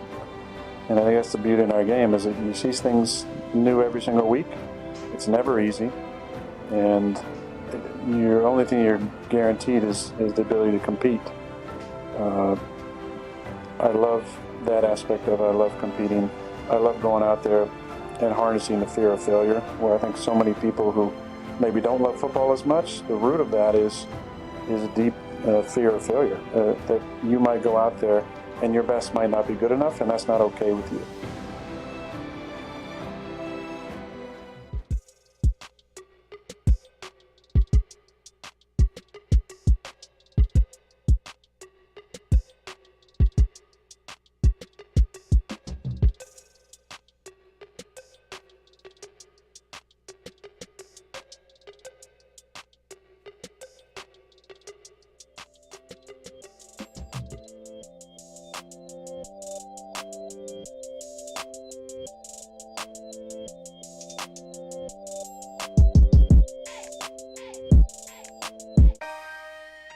Welcome back to the Pat McAfee Show here on Monday, April 11th, 2022. Woo!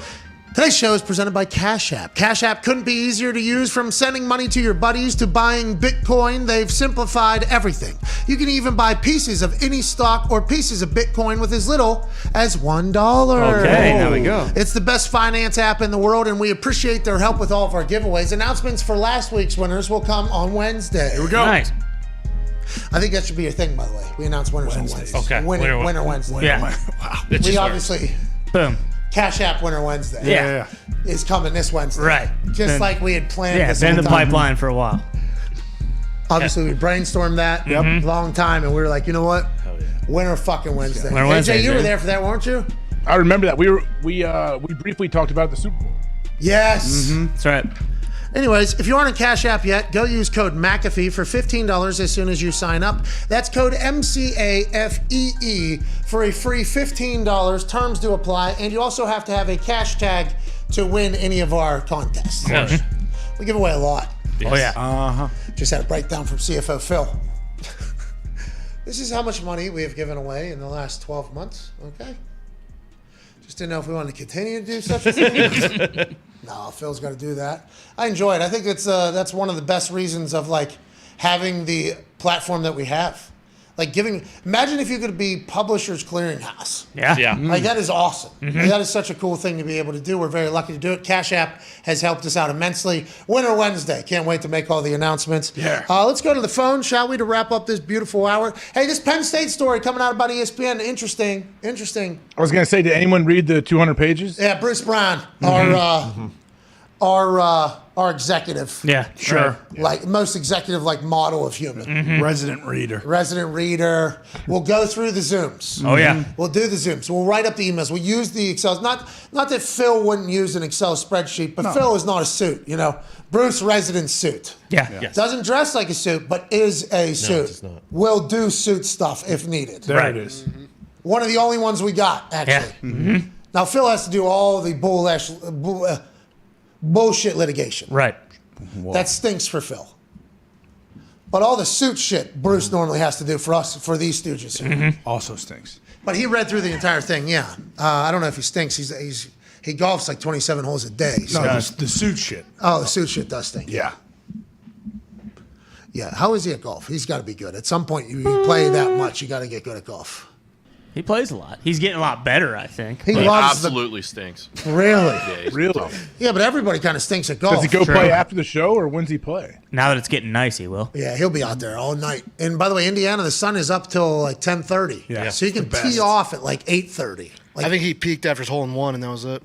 oh yeah, he did get a hole in one. Yeah, First year did he? playing. Yeah, and Yeah. then he used the ball on the next hole and lost it, which is pretty sick. He didn't save the fucking hole in one ball. No. Well, that's because all he was right. going to finish the round. Yeah. He's got the Play by memory. himself. No, it's not all right. All right. Well, Foxy's not bad about it.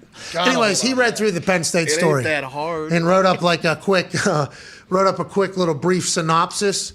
Basically, this guy who played for Penn State was a serial rapist. Joe Paterno knew about it, reported him to the legalities to that, suspended him off the team. He ends up in jail a couple different times for different assaults, and then he gets out, and then he does a 7-year stint. Then he gets out. Then he murders a cab driver, I guess, and then he gets life in prison, and then he died in prison in 2020.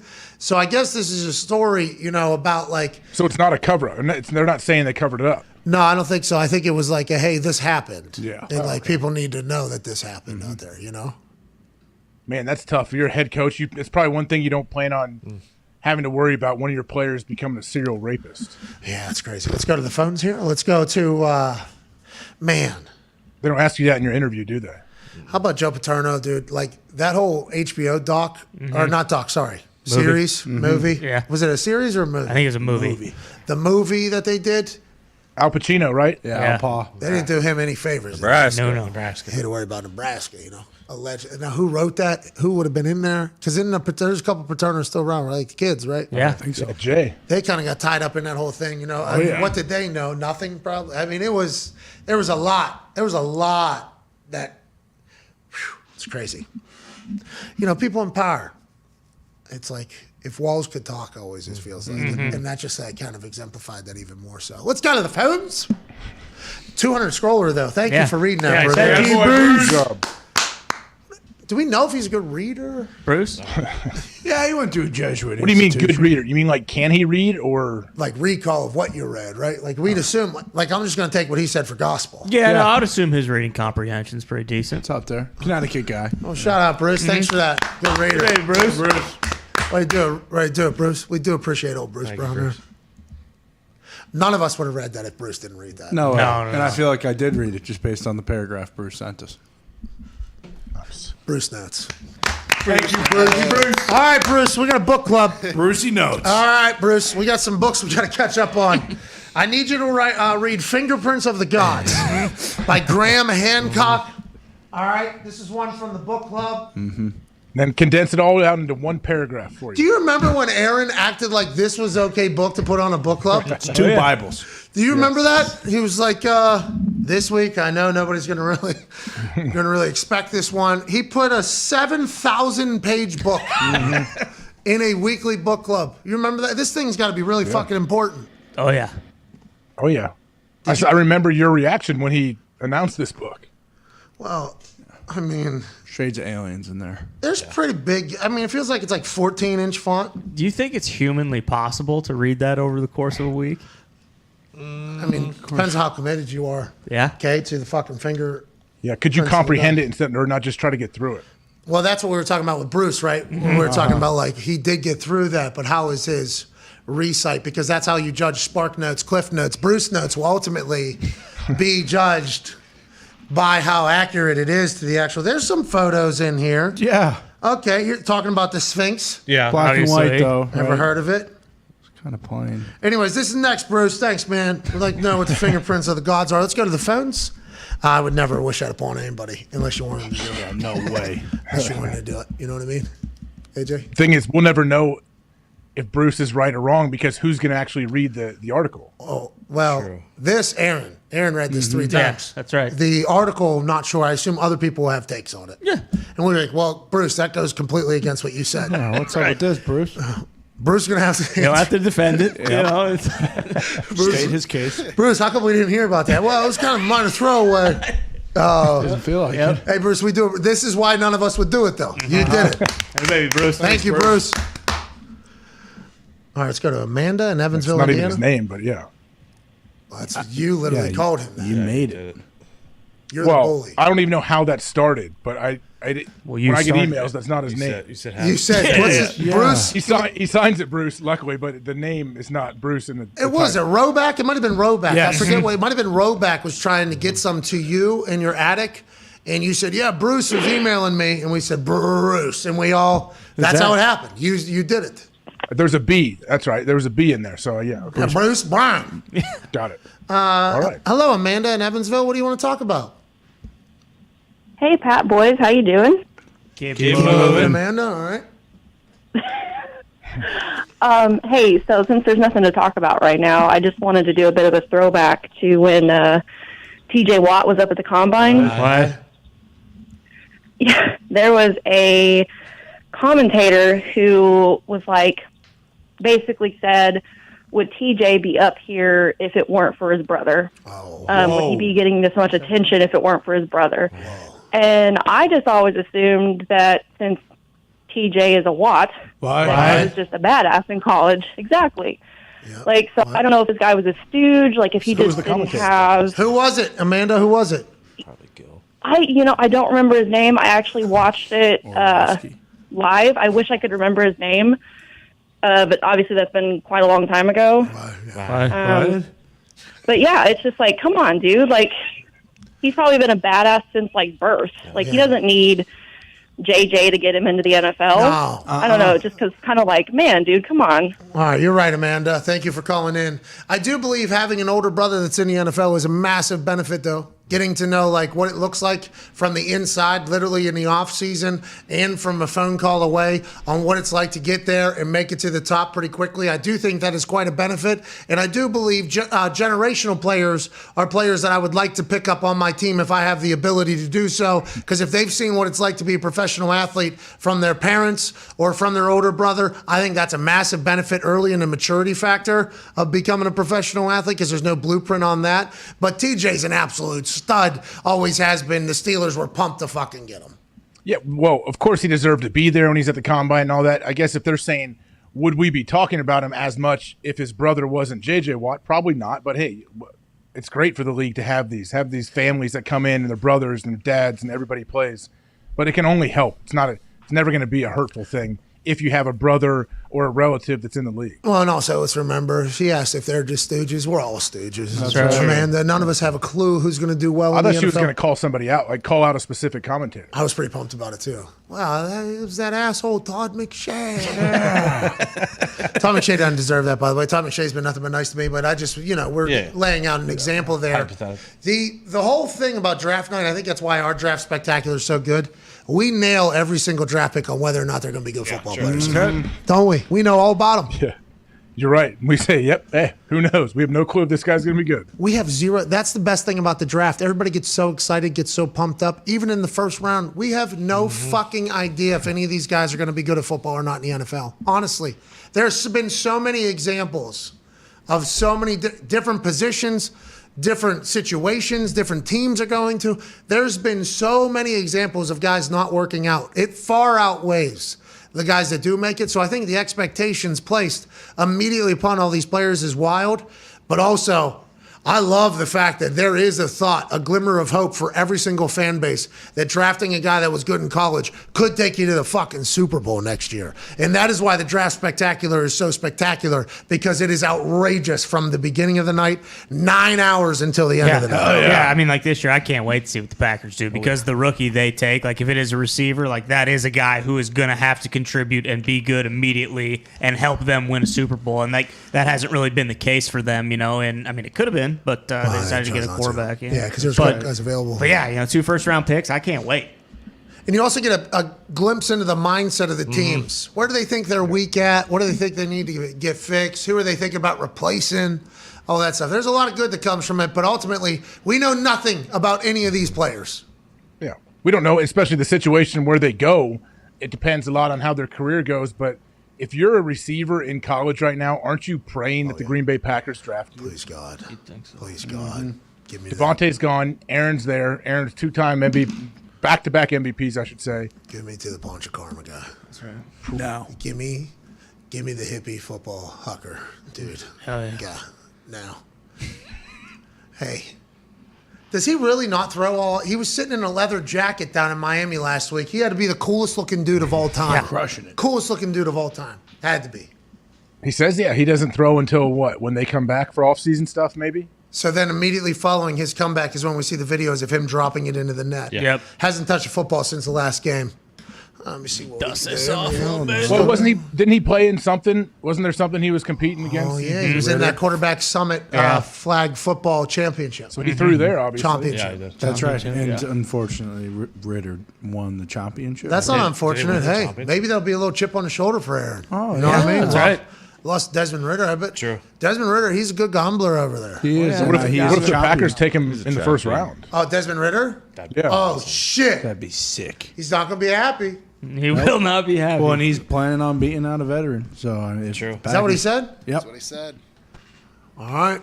Fucking love it. Oh, yeah. I think he was talking about Goff at the time, but That's who I think he's talking Maybe about. Mitch. Whoa. Maybe Matt Ryan. maybe Teddy.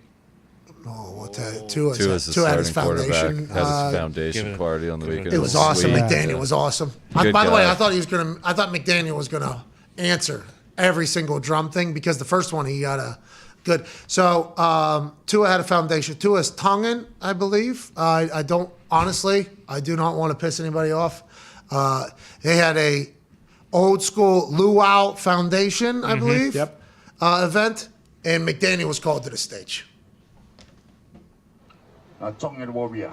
Tongan, thank God. You have to look like one. No, yeah, no, not like that. Yeah, I show you.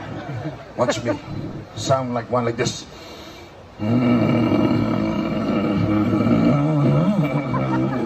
Tongan Warrior on right, Coach McDaniel on left. You sure? Yes, yes. You'll find out right now here. That's Coach McDaniel. That's good. Huh? How about it? It's pretty good. We're just starting. Think Belichick would do this? Yeah, he did before. Look at him, by the way.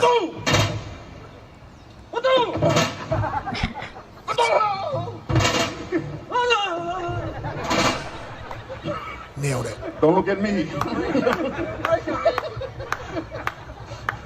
Look over there.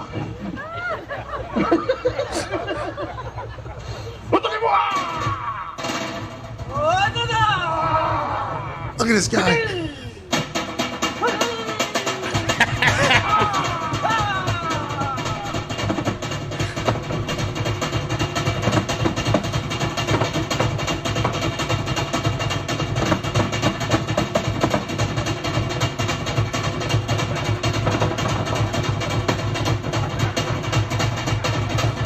Well, shows that and Chris Mad Dog Russo's show will be so much better than ours.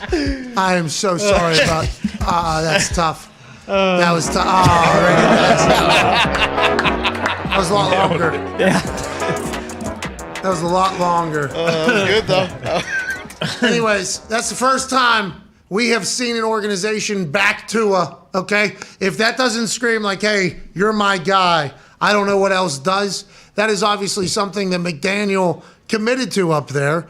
And like you asked that question, would Belichick do that? I'm not sure, honestly, how that would play out with a lot of different folks, but I love this for Tua. I fucking love this for the Dolphins as well, Gump. Hell yeah. Hell yeah. Hell yeah. Because remember last year, they were like, he stinks, pull him. Right. Take him out. He's injured again. He's hurt. No, he's not injured, actually. Yeah. There's 0 injuries documented, but he doesn't want to play. Who was it? Flores that had an issue with Tua, or what? Who was? Well, there was the one game. Remember, Jacoby started and Jacoby got hurt, and we were told Tua was hurt, and he came in and won the game. Like none of it made sense, dude. Wow. Ravens on Thursday Night Football. Yeah, that's right. Oh yeah, because we absolute seed. We thought Lamar was a lock because Lamar had his jersey retirement in Louisville on Saturday. Mm-hmm. Thursday night game back home, then going to the jersey retirement. We knew. Who? We knew the Dolphins. They were +9. We had a money line like +300, didn't we? Well, you might have. I remember having Lamar pretty heavy. Hall of Fame weekend, Lamar Jackson. I'm going all in. Right. Yeah. How about we were almost going to be a part of his Hall of Fame induction or jersey retirement in at Louisville. How would that work out? We were asked, and we did do something, what? and we sent it to him, and it fucking didn't go through the email. Oh no! Got sent in the outbox, stayed in the outbox. Oh no! What do you mean you were asked to do what? We were asked to create something for the video package for his jersey retirement, and I sent. Well, I was like super pumped. I told everybody, "Hey, I think we're gonna be a part of this thing. This is awesome." And then it stayed in the outbox. Just fucking. So a week later, I was like wondering why I hadn't heard anything from anybody. I'm like, oh, they must have just cut us completely out of it. Like, geez, because normally somebody. So you hated them? You hated the Raven, or you hated Louisville instantly? No, I literally went to the email. I'm like, did I just not reply to something? Did I not? What happened here? You know, because normally there'd be a follow up, and I realized I didn't follow up. So I sent a big, I am so sorry. I am so sorry. I thought we were part of it. I was very bummed not to be, but yeah, I bet heavy on him, and he fucking beat. Yeah. The Dolphins had a big win. What if they are not? What? Maybe. Pick 6? What? How many games do you think Dolphins win this year? I'd probably say like 10 or 11. Tough schedule. I'd say 10. 8 playoffs. What? Hey, what? 9. At least double digits. You're saying 11? Patriots guy? Yeah, going, dude. They have unbelievable corners. They added to the offensive line. They got Tyreek Hill and Jalen Waddle, Mike Gesicki. The over-under is 8.5. You feel very, very, very good. Is Van Ginkel still there? Oh yeah. Still captain. Maybe 12. I'll take the over 8.5. Me too. I'll take the over 8.5, but 11 sounded a lot. But I can remember 17 games. 17 games. And what was the big stat when they were signing Armstead? Tua was top 5 in completion percentage, and the Dolphins were 32nd in pass protection. Yeah, they got to protect him a little bit. Yeah.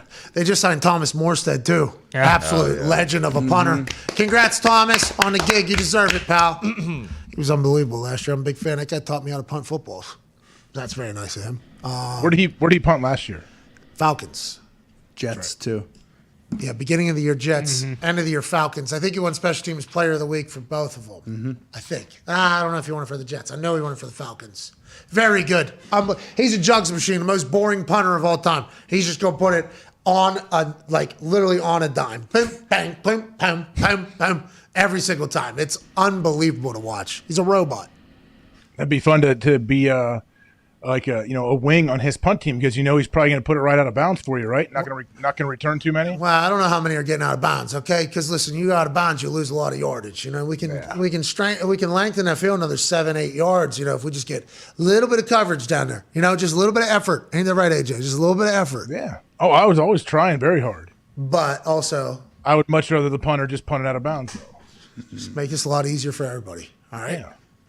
Just be like a normal fan. This is all you do. You should be able to do that. Hit a 65-yard draw that just goes out of bounds to 1. What else do you have to do? While people are running at you 4-3, 4-4. Yep. And in the middle of a pocket that you can't get out of because it'll get blocked. And there's wind and rain and sleet and hail and yeah. Yeah, but it is a job that I'd much rather have rather than run my head into people like you did. Oh, you still did that too. Well, yeah.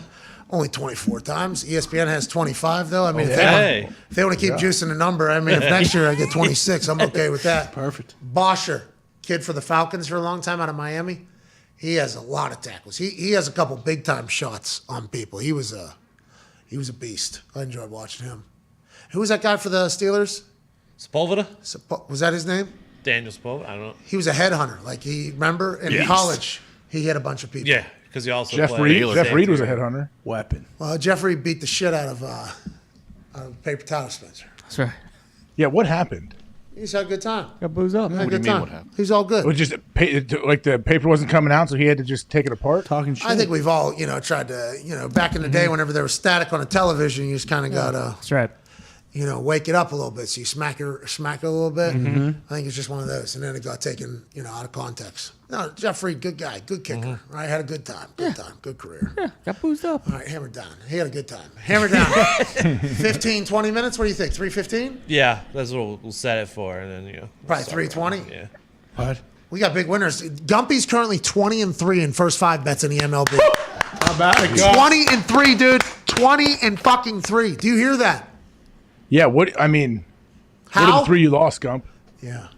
Yeah, tough ones. It happens. It's first 5s. I love betting baseball is the absolute best. Well, just real quick, AJ, no reason to focus on negativity. Okay, we'll let other people focus on the 3 losses. Let's talk about the 20 wins. Yeah. How you just know how the Aces are going to do? Because we've been talking about first 5 betting for the last 2 months because this is Gumpy's. Hey, this is his bread and butter. Last year he worked. His first 5 innings? Yes. Yeah. Okay. It's really how long the game should be, and also it's a bet that Gumpy has basically dialed in. And it's because it's film study. It's not because of the numbers, right, Gump? So what we're finding here is there's some teams that have been overvalued by everybody else.